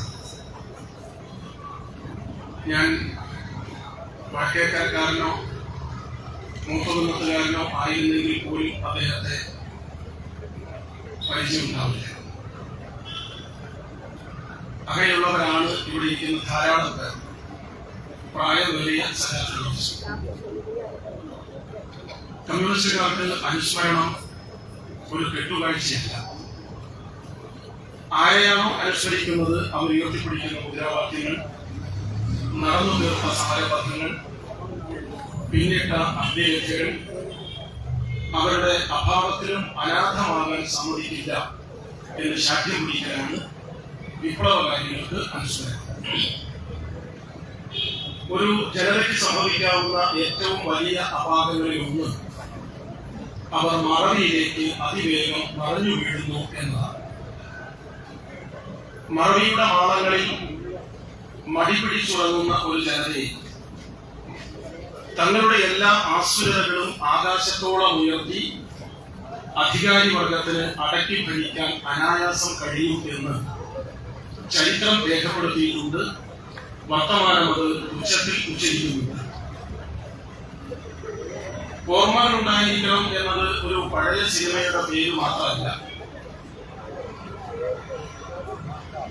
കുറഞ്ഞ സഹകരണം ഉണ്ടാകട്ടെ പോലെ കാണാപ്പോടെ പഠിച്ചു മറന്നു രാത്രി വിവരം എന്തെങ്കിലും ഒച്ച കേട്ടാൽ ഓർമ്മയില്ലായി ഇങ്ങോട്ടൊന്നോളാൻ മതി. ഓർമ്മകളുണ്ടായിരിക്കണം എന്നത് ഒരു പഴയ സിനിമയുടെ പേര് മാത്രമല്ല. സകല ജനാധിപത്യ സുമനസ്സുകളും സുധീരം സ്വജീവിതത്തിൽ പറിച്ചു നടയുന്ന ഒരു പ്രയോഗ സാധ്യത കൂടിയാണ്. അനുസ്മരണം എന്നത് ഭൂതകാലത്തിലേക്കുള്ള ഒരു തീർത്ഥയാത്രയല്ല. കാലുകൊള്ളുമെന്നറിഞ്ഞുകൊണ്ട് പ്രതീക്ഷയറ്റ ഇന്നിന്റെ കാൽപാതകളിൽ അമർത്തിച്ചവിട്ടി ശരിക്കു വേണ്ടി ശിരസുയർത്തിയും നെറുകേടിനെതിരെ നെഞ്ചുവിരിച്ചു പ്രതീക്ഷാ നിർഭരമായ നാളെയിലേക്ക് നടത്തുന്ന സക്രിയവും സമരോത്സവവുമായ യാത്രയുടെ ഇന്ധനം തേടലാണ്, ഊക്കു സമ്പാദിക്കലാണ് യഥാർത്ഥത്തിൽ അനുസ്മരണം. ആ അർത്ഥത്തിൽ സഖാവ് സർവൻ സഖാവെന്ന പേര് മുന്നിൽ വിളിച്ചതുകൊണ്ടാണ് അദ്ദേഹത്തെ മറ്റൊന്നും ഞാൻ വിശദീകരിക്കാറ്. ഞങ്ങളുടെ വടകര കോഴിക്കോട്ട് വടകരക്കാരിൽ ഒരു കൃഷ്ണദാസിന്റെ ഒരു കവിതയുണ്ട്. അതിങ്ങനെ: ഇരുമ്പു ചങ്ങല കൊളുത്തുപോലെ ശക്തം, ഇരുട്ടിലെ വിളക്കുപോലെ വ്യക്തം, സഖാവെന്ന ബന്ധം, സഖാവെന്ന ബന്ധം. അതാണ് ഉത്തരം. അപ്പൊ പിന്നെ സഖാവ് എന്ന് വിളിച്ചാൽ പിന്നെ ചേട്ടനെന്നോ അപ്പുറത്തുള്ളതെന്നോ ഒരു ബാധ്യതയുമില്ലാത്ത വിശേഷണങ്ങളാണ്. ഞാൻ വിശദീകരിക്കുന്നില്ല, സമയമില്ലാത്തതുകൊണ്ട് കൂടി. സ്മരണ ഒരു സമരായുധമാകേണ്ടുന്ന സങ്കീർണ സമ്പന്നവും പ്രക്ഷോഭ നിബിഡവുമായ ഒരു രാഷ്ട്രീയ കാലാവസ്ഥയിലാണ് സർവൻ സഖാവിനെ അനുസ്മരിക്കാൻ നാം ഇവിടെ ഒത്തുചേരുന്നത്. അദ്ദേഹം ഉണ്ടായിരുന്നെങ്കിൽ എങ്ങനെ പ്രതികരിക്കുമായിരുന്നു എന്നാലോചിക്കുകയും അദ്ദേഹത്തോളം ഒന്നുമാകില്ലെങ്കിലും ആകാവുന്ന വിധത്തിൽ ഞങ്ങൾ ഉണ്ടാകും സഖാവെ അങ്ങയുടെ പാത പിന്തുടരാൻ എന്ന് പ്രതിജ്ഞയെടുക്കലുമാണ് കമ്മ്യൂണിസ്റ്റുകാർക്ക് മറ്റെല്ലാവരുടെയും അനുസ്മരണം എന്നതുപോലെ അത് എറിഞ്ഞു വീഴ്ത്തപ്പെട്ടവരാവട്ടെ ഒഴിഞ്ഞു വീണവരാവട്ടെ അനുസ്മരണത്തിന്റെ അർത്ഥം. അദ്ദേഹത്തിന്റെ അഭാവത്തിലും ആ സ്മരണകൾ, ഓർമ്മകൾ, മാതൃകാപരമായ സമരപന്ഥാവ് അനാഥമാകില്ല എന്ന് നമുക്ക് സാക്ഷ്യം പിടിക്കേണ്ടതുണ്ട്. ആമുഖം ഞാൻ നീട്ടുന്നില്ല, ചുരുക്കി ചില കാര്യങ്ങൾ പറഞ്ഞ് അവസാനിപ്പിക്കാം. മറ്റു ചില നിബന്ധനകൾ കൂടി നമുക്ക് പാലിക്കാനുള്ളതുകൊണ്ട് മറ്റു ചില പരിപാടികൾക്ക് കൂടി നാം വേദി ഒഴിഞ്ഞു കൊടുക്കേണ്ടതുണ്ട്. സാർവദേശീയ തലം മുതൽ പ്രാദേശിക തലം വരെ സകല കാര്യങ്ങളിലും സ്ഫടികതുല്യ വ്യക്തതയോടെയുള്ള നിലപാടുള്ള പ്രസ്ഥാനമാണ് സർവൻ സഖാവിന്റെ പാർട്ടി CPI. സാർവദേശീയം എന്ന് കേൾക്കുമ്പോൾ ബേജാറാവണ്ട. ഒരു മിനിറ്റേ ഞാൻ പറയും. സാധാരണ സാർവദേശീയം എന്ന് കേൾക്കുമ്പോൾ കേൾക്കുന്നവർക്ക് മനസ്സിലാവും തുടങ്ങിയല്ലോ ചങ്ങാതി. പലസ്തീൻ പ്രശ്നത്തിൽ സർവൻ സഖാവിന്റെ പ്രസ്ഥാനത്തിന്റെ നിലപാടെന്താ? ഒഴിക്കേണ്ട, ഒരു മിനിറ്റേ പറയും. ഒരാള് മറ്റൊരാളോട് പറഞ്ഞു എന്നെ ഉറുമ്പ് കഴിച്ചു. കേട്ടവൻ പറഞ്ഞവരോട് ചോദിച്ചു എന്താക്കി എന്നിട്ട്. അപ്പൊ നാം പറഞ്ഞു ദേഷ്യം പിടിച്ചിട്ട് മണ്ണെണ്ണ ഉറുമ്പിൽ കൂട്ടിലൊഴിച്ച് തീപ്പട്ടിക്ക പുരച്ച് തീ കൊളുത്തി കൂടോടെ കരിച്ചു കളഞ്ഞു അവറ്റകളെ. അപ്പൊ കേട്ട രണ്ടാമൻ പറഞ്ഞു നന്നായി, അല്ലാതെ എന്താ ചെയ്യ. ഈ വർത്തമാനം കേട്ടിരുന്ന മൂന്നാമതൊരാൾ പറഞ്ഞ ഒന്നാമനോട് ചോദിച്ചു നിങ്ങൾ എവിടുന്നേ ഉറുമ്പ് കഴിച്ചത്, എപ്പോഴേ ഉറുമ്പ് കഴിച്ചത്, എങ്ങനെയാ ഉറുമ്പ് കഴിച്ചത്? അപ്പൊ ഒന്നാമൻ മൂന്നാമനോട് പറഞ്ഞു ആരാന്റെ പറമ്പില് പടിഞ്ഞാറേ മൂലക്കിലുള്ള പിലാവിന്റെ ചൂട്ടിലുള്ള ഉറുമ്പിന്റെ കൂട്ടില് ഒരു കാര്യമില്ലാതെ കാലിട്ട് കുത്തിത്തട്ടുണ്ടാക്കാൻ പോയപ്പോ ഉറുമ്പ് വെച്ചതാ. ശ്രദ്ധിക്കണേ, നല്ലോണം ശ്രദ്ധിക്കണം, തന്നെ മനസ്സിലാവും. ആരാന്റെ പറമ്പില് പടിഞ്ഞാറേ മൂലക്കിലുള്ള പിലാവിന്റെ ചോട്ടില് ഉറുമ്പിന്റെ കൂട്ടില് ഒരു കാരണവുമില്ലാതെ കാലിട്ട് കോലിട്ടിറക്കാൻ പോയപ്പോ ഉറുമ്പ് വെച്ചതാ. ഇത് കേട്ട മൂന്നാമൻ പറഞ്ഞു, എടാ തെണ്ടി, ഞാനല്ല മൂന്നാമൻ, നിന്നെ കടിച്ചാ മതിയോ, മൂർധാവ് കേറി മാന്തണ്ടേ. സഖാക്കളെ, ഇതാണ് പലസ്തീൻ വിഷയത്തിൽ ഈ ചെങ്കൊടി പാർട്ടിയുടെ നിലപാട്. ആർക്കും മനസ്സിലാവാതായിട്ടുണ്ടാവില്ല. ഇതാണ് നിലപാട്. ചുവപ്പ് അപകടത്തിന്റെ നിറമാണ് എന്ന് ചിലർ പ്രചരിപ്പിക്കുന്നുണ്ട്. ചുവപ്പന്മാർ എന്ന് പറയുന്നു. അല്ല എന്ന് നമ്മൾ പറഞ്ഞു കൊടുക്കണ്ടേ? വേണം. സഖാവ് സർവന്റെ സ്മരണകളോട് ചെയ്യാൻ കഴിയുന്ന സാർത്ഥകമായ അർത്ഥപൂർണമായ അഞ്ജലി കൂടിയാണ്.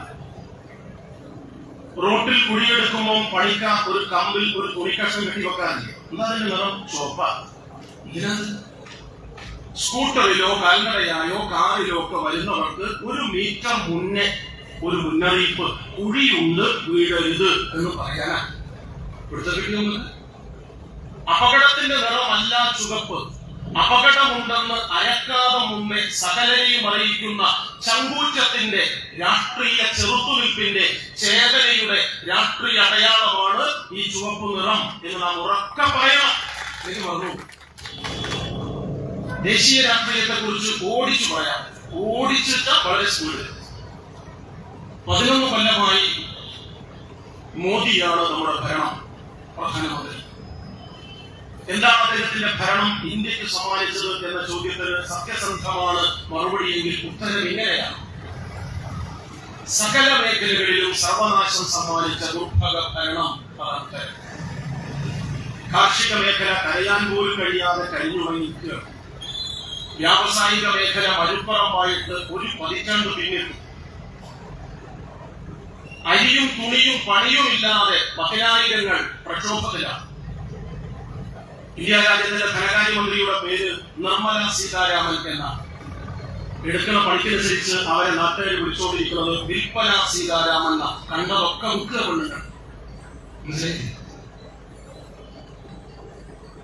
നാം നേടിയെടുത്ത സകല നന്മകളെയും ശവപ്പെട്ടിക്കുള്ളിലാക്കി അവസാന താണിയും ആഞ്ഞടിച്ച് ചുറ്റിക ചുഴറ്റി അന്തരീക്ഷത്തിൽ ആത്മനാദം പുറപ്പെടുവിച്ച് ആഹ്ലാദചിത്തരായി അലറി കുളിക്കുന്നു അധികാരി വർഗം. ഇന്ദ്രപ്രസ്ഥത്തിൽ ഇന്ദ്രജാലം കാട്ടിയിട്ട് വിശദാംശങ്ങളെക്കൊന്നും ഞാൻ പോയില്ല.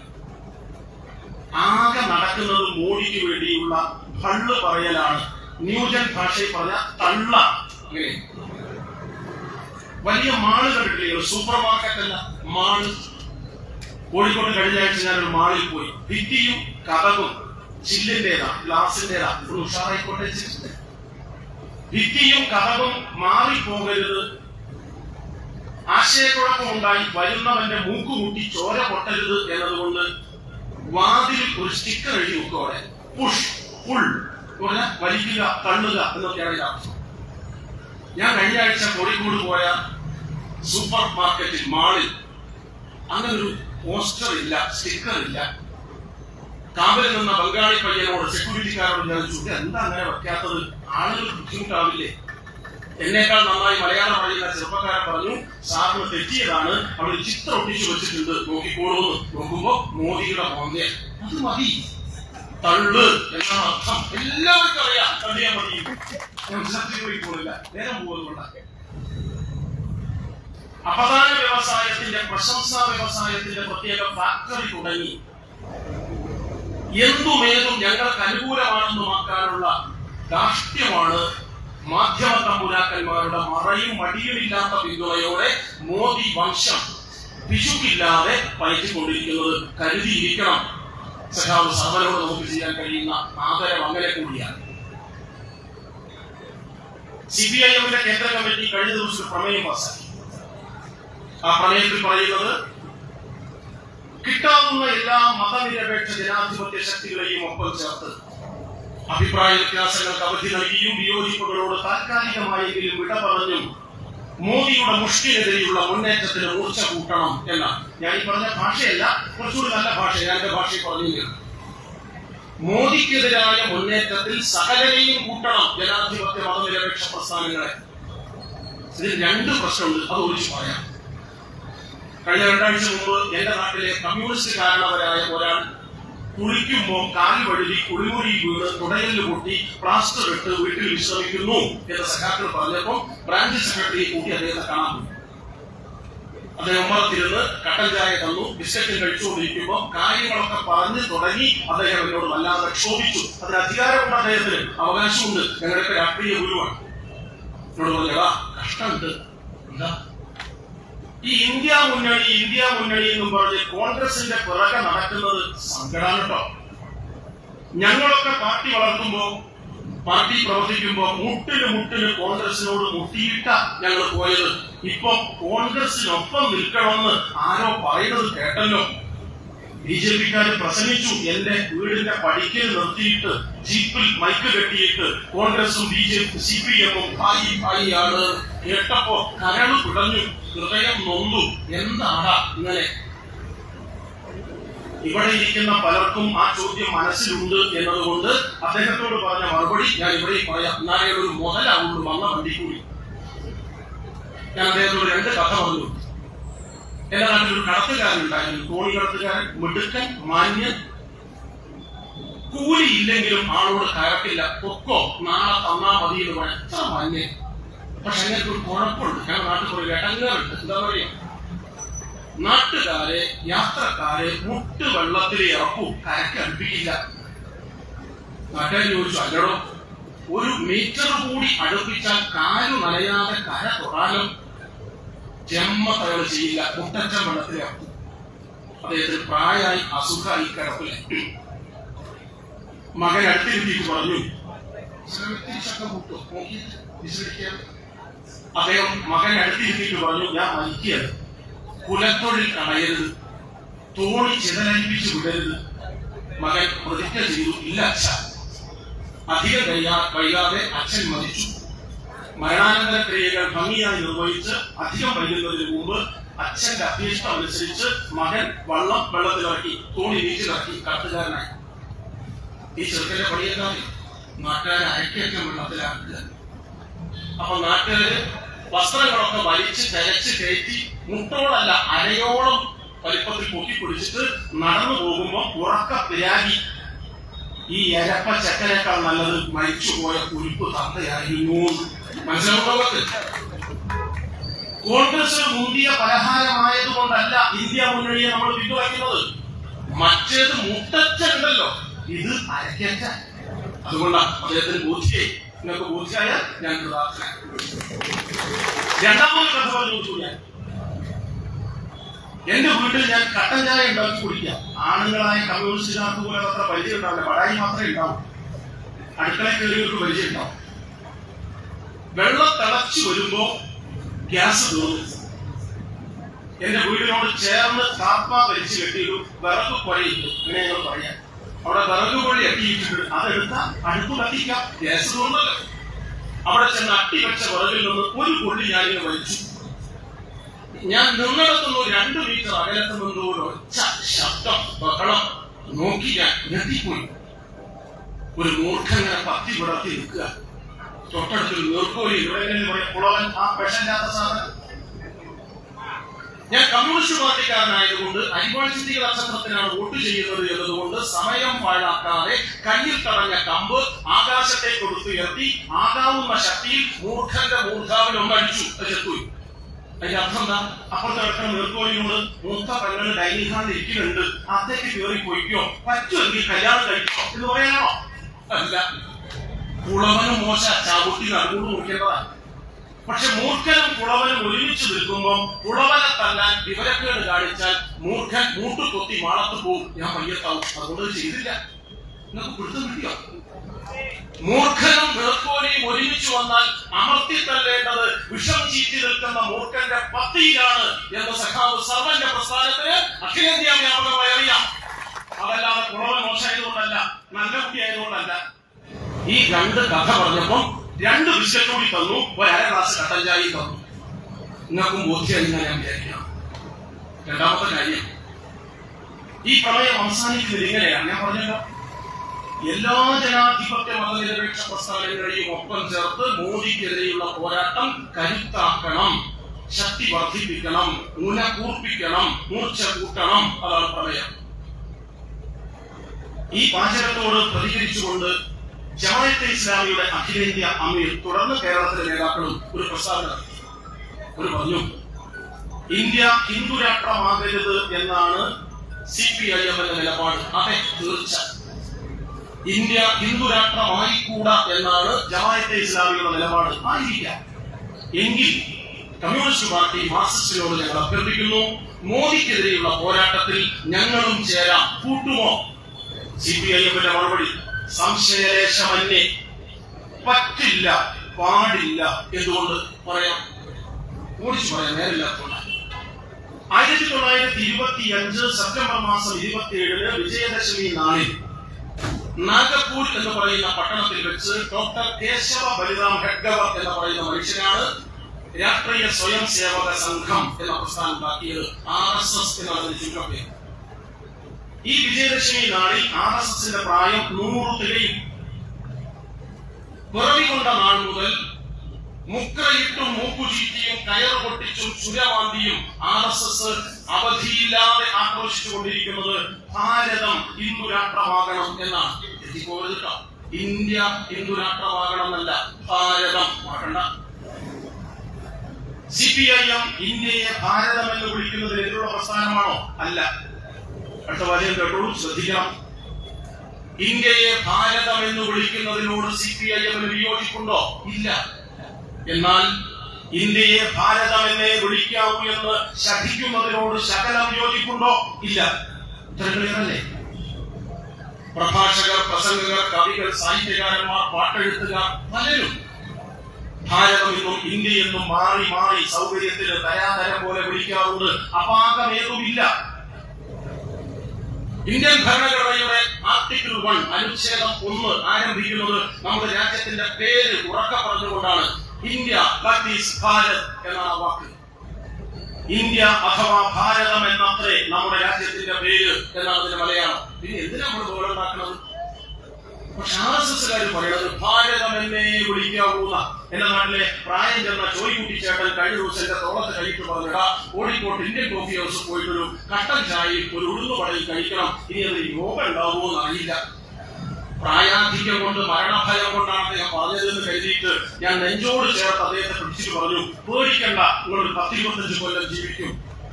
എന്നെ ദേഷ്യത്തോടെ തള്ളി മാറ്റിയിട്ട് പറഞ്ഞു, താൻ എന്താണോ ഈ പറയുന്നത്? ഞാൻ ചാവുന്നല്ല. ഇല്ലയോ? ഇവന്മാർ ഇന്ത്യ ഭരിക്കുന്നത് തുടർന്നാൽ വലിയ താമസം ഉണ്ടാവില്ല. ഇന്ത്യൻ കോഫി ഹൗസിന്റെ പേര് ഭരതന്റെ ചായക്കുഴിയ എന്നാക്കും. അതിനു മുമ്പ് ഒരു കട്ടൻ കാപ്പി കഴിക്കണം. ജോലി ചേർന്ന ന്യായത. ഇവന്മാര് ഭരതന്റെ ചായക്കുഴിയ എന്നാക്കും പേര്. ഞാൻ പറഞ്ഞത് ഇത്തിരി അതിശയോക്തിപരമാണെങ്കിലും അകക്കാമ്പ് അരക്കടഞ്ചും കളയണ്ട. സത്യമാണത്. RSS നേതാവ് സുൽത്താൻ ബത്തേരി എന്ന വയനാട്ടിലെ പട്ടണത്തിന്റെ പേര് ഗണപതി വട്ടം എന്നാക്കണമെന്ന പ്രശ്നം. സഖാവ് സർവന്റെ പ്രസ്ഥാനം പറഞ്ഞു, ആക്കിക്കോ. ഒരു ഡിമാൻഡ് ഉണ്ട്. സുൽത്താൻ ബത്തേരിയുടെ പേര് ഗണപതി വട്ടം എന്നാക്കിയതിന്റെ പിറ്റേന്ന് കാലത്ത് സുൽത്താൻ ബത്തേരി പട്ടണത്തിലെ പെട്രോൾ ബങ്കിൽ വാഹനത്തിൽ എണ്ണ നിറയ്ക്കാൻ പോകുന്ന RSSന്റെ നേതാവിന് ലിറ്ററിന് 1 രൂപ കുറച്ചാൽ ഞങ്ങൾക്ക് പ്രശ്നമില്ല. കല്യാണി കുട്ടിയാലും ഖദീജ കുട്ടിയാലും നെല്ല് കൊടുത്താൽ പോലെ ഗണപതി വട്ടമായിട്ട് മകൾക്ക് കുഴപ്പമുണ്ടോ? പ്രശ്നം അതല്ല. നംശീകരിക്കുന്നില്ല, വിട്ടുകളയാം. ഞാൻ പറഞ്ഞതിൽ തിരിച്ചു അല്ലെങ്കിൽ ഭാരതത്തെ ഹിന്ദു രാഷ്ട്രമാക്കണമെന്ന് 99 കൊല്ലം നിർത്താതെ ആക്രോശിച്ച പ്രസ്ഥാനത്തിന്റെ പേരാണ് RSS. അതൊരു ഭാഗത്തേക്ക് മാറ്റിക്കോളും. 1941 ഓഗസ്റ്റ് മാസം 26-ാം തീയതി ഇന്നത്തെ ഇന്ത്യയിലില്ലാത്ത അന്നത്തെ ഇന്ത്യയിൽ ഉണ്ടായിരുന്ന ലാഹോർ എന്ന പട്ടണത്തിൽ വെച്ച് അബുൽ ഔല മൗദൂദി എന്ന് പറയുന്ന മനുഷ്യനുണ്ടാക്കിയ പ്രസ്ഥാനത്തിന്റെ പേരാണ് സഖാക്കളെ ജമാഅത്തെ ഇസ്ലാമി. ഒന്നുകൂടി പറയാം. 1941 ഓഗസ്റ്റ് മാസം 26-ന് അവിഭക്ത ഇന്ത്യയുടെ ഭാഗമായിരുന്ന ലാഹോറിൽ വെച്ച് മുസ്ലിം പണ്ഡിതനായ അബുൽ ഔല മൗദൂദി ഉണ്ടാക്കിയ പ്രസ്ഥാനമാണ് ജമാഅത്തെ ഇസ്ലാമി. പിറവിയെടുത്തപ്പോൾ അവർ പ്രഖ്യാപിച്ചു തങ്ങളുടെ ലക്ഷ്യം. ഭരണഘടനയിൽ രേഖപ്പെടുത്തി അവരുടെ മുദ്രാവാക്യം ഹുക്കൂമത്തെ ഇലാഹി എന്നായിരുന്നു. അതിലെ മലയാളം ഇസ്ലാമിക രാഷ്ട്ര സംസ്ഥാപനം എന്നത്രേ. 15 വർഷം കഴിഞ്ഞപ്പോൾ അവർ പാർട്ടി കോൺഗ്രസ് നടത്തി. അവർക്ക് ദേഷ്യം പിടിക്കേണ്ട, ഓൾ ഇന്ത്യ ശൂറ എന്നാണ് അവർ പറയുക, അഖിലേന്ത്യാ സമ്മേളനം എന്ന് പച്ച മലയാളം. തുറവിയുടെ 15-ാം വർഷം 1951 അഖിലേന്ത്യാ ശൂറയിൽ വെച്ച് അവർ ഭരണഘടന ഭേദഗതിപ്പെടുത്തി. ഇന്ന് ജമാഅത്തെ ഇസ്ലാമിയുടെ ഭരണഘടന അതാണ്. അന്ന് അവർ പറഞ്ഞു, ഞങ്ങൾ ഹുക്കൂമത്തെ ഇലാഹി ഉപേക്ഷിക്കുന്നു, പകരം സ്വീകരിക്കുന്നു ഇഖാമത്തുദ്ദീൻ. എന്താ ഇഖാമത്തുദ്ദീൻ എന്ന് പറഞ്ഞതിന്റെ അർത്ഥം? ഇസ്ലാമിക മതരാഷ്ട്ര സ്ഥാപനം. ആദ്യം പറഞ്ഞത് എന്താ? ഹുക്കൂമത്തെ ഇലാഹി. അതിന്റെ മലയാളം എന്താ? ഇസ്ലാമിക മതരാഷ്ട്ര സ്ഥാപനം. ഇത് രണ്ടും തമ്മിൽ എന്താ വ്യത്യാസം? ശ്രീനിവാസന്റെ പഴയ സിനിമയുടെ പേര് പോലെ നരേന്ദ്രൻ മകൻ, ജയകാന്തൻ മക, കളാപ്പ മൂത്താപ്പ മക്കള. ഒരു അപ്പൂപ്പൻ അങ്ങാടിയിൽ വെച്ച് ചെറുക്കനോട് വിളിച്ചു, മോനെ സമയം എത്രയായി? ചെറിയ കുട്ടി പറഞ്ഞു 4:30 അപ്പൂപ്പാൻ. കോളേജിൽ ഇറങ്ങി വരുന്ന 10 ചെറുപ്പക്കാരൻ പറഞ്ഞു, എങ്ങനെ പറയുന്നത്? താൻ പറയാൻ അപ്പൂപ്പൻ ചെറുക്കനോട്. അപ്പൊ മൊബൈലിലേക്ക് നോക്കിയിട്ട് പറഞ്ഞു, അപ്പൂപ്പ 4:30. ആദ്യം പറഞ്ഞു ജയിലിൽ പോവും, രണ്ടാമത് പറഞ്ഞ ഓസ്കാർ പ്രൈസ് ഉണ്ടാവും. രണ്ടും കണക്കല്ലേ? ഞാൻ പറഞ്ഞു വന്നത്, ജമാഅത്തെ ഇസ്ലാമിയുടെ പ്രഖ്യാപിത ലക്ഷ്യം ഇസ്ലാമിക മതരാഷ്ട്ര സ്ഥാപനമാണ്. ഇനി കേട്ടോളൂ, എന്തുകൊണ്ട് ജമാഅത്തെ ഇസ്ലാമിയെ മോദിക്കെതിരായ പോരാട്ടത്തിൽ ഒപ്പം ചേർക്കാൻ കഴിയില്ല എന്ന് CPIM പറയുന്നു. ഉത്തരം ലളിതമാണ്, സ്പഷ്ടമാണ്, കൃത്യമാണ്. കേട്ടോളൂ. ഇന്ത്യ ഹിന്ദുരാഷ്ട്രമാകണം എന്നാക്രോശിക്കുന്ന RSSനെ ചെറുക്കാൻ, ഇന്ത്യ ഇസ്ലാമിക രാഷ്ട്രമാകണമെന്ന് ശാഠ്യം പിടിക്കുന്ന, അതിനുവേണ്ടി പ്രവർത്തിക്കുന്ന ജമാഅത്തെ ഇസ്ലാമിയെ തലയിലേറ്റി തോളത്തെടുത്ത് ഒക്കത്തിരുത്തി ഒപ്പം ചേർത്ത് നാം പോരാട്ടത്തിനിറങ്ങിയാൽ നമ്മുടെ കാര്യം വല്ലാതെ കഷ്ടത്തിലാവും. ഇനി ഞാൻ പറയുന്നത് കേട്ടുകൊണ്ട് കളിയാക്കരുത്, പരിഹസിക്കരുത്. എന്റെ വീട് മെയിൻ റോഡിൽ നിന്ന് 240 മീറ്റർ അകത്താണ്. ഒരു ഗ്രാമം, നല്ല റോഡാണ്. എന്റെ പാർട്ടി ഭരിക്കുന്ന പഞ്ചായത്താണ്. 10 ഫൂട്ട് റോഡ് കോൺക്രീറ്റ് ചെയ്ത് നല്ല സൗകര്യത്തിലാണ്. ഞങ്ങൾ 34 പേർക്ക് ആ റോഡാണുള്ളത്. നല്ല റോഡ്. ഞാൻ ബൈക്ക് എടുത്തിട്ട്, 2 വീലർ എടുത്തല്ല പാർട്ടി ഓഫീസിലേക്കോ പുറത്തേക്കോ പോണത് എങ്കിൽ നിങ്ങളൊക്കെ ചെയ്യുന്നത് പോലെ രാവിലെ വീട്ടിൽ നിന്നിറങ്ങി 240 മീറ്റർ നടന്ന് ബസ് സ്റ്റോപ്പിലെത്തി ബസ് പിടിച്ചാണ് അങ്ങാടിയിലേക്ക് പോകും. നമ്മളങ്ങനെ ചെയ്യാം. നീ കളിയാക്കരുതേ, ഒരു സത്യം പറയാം. കഴിഞ്ഞ 2 ആഴ്ച മുമ്പ് ഞാൻ വീട്ടിൽ നിന്നിറങ്ങി വണ്ടിയൊന്നും എടുക്കാതെ, ബൈക്കൊന്നും എടുക്കാതെ നടന്ന് ബസ് സ്റ്റോപ്പിൽ ചെന്ന് ബസ് കയറി പോകാം എന്ന് ധരിച്ച് കുളിച്ച് ഒരുങ്ങി പുറപ്പെട്ട് വീട്ടിൽ നിന്ന് ഇറങ്ങിയതാ. ഒരു 100 മീറ്റർ അങ്ങ് നടന്നപ്പം, കളിയാക്കരുത് കേട്ടോ, എനിക്കൊരാശങ്ക. അരയിൽ അമർത്തി ചുറ്റിയിരുന്ന ഉടുമുണ്ട് ഊരയിൽ നിന്ന് ഊരിപ്പോണുണ്ടോന്ന്. എന്ത് കമ്മച്ചേറ്റണ്ട, ഉടുമുണ്ട് ഊരിയ ഉടുപ്പില്ലാണ്ടാവൂലേ? കമ്മച്ചേറ്റ് കഴിക്കണം. ഞാൻ ആകെ നിന്ന് വയർക്ക് വെപ്രാളപ്പെടുക എന്നാ കോഴിക്കോട്ട് പറയാൻ. ഇടത്തോട്ടും വലത്തോട്ടും മുന്നോട്ടും പിന്നോട്ടും നോക്കി. എന്തിന്? കമ്മ്യൂണിസ്റ്റ് മാനിഫെസ്റ്റോ മലയാള പരിഭാഷ ഉണ്ടോന്ന് അത് തീർത്ത് അല്ല. ഏത് പാർട്ടിക്കാരായാലും വേണ്ടില്ല, തൂക്കിയ തോരണം അച്ചു വീണ് കിടക്കുന്നുണ്ടെങ്കിൽ ഒരു കഷ്ണം കയറ് കിട്ടുമല്ലോ.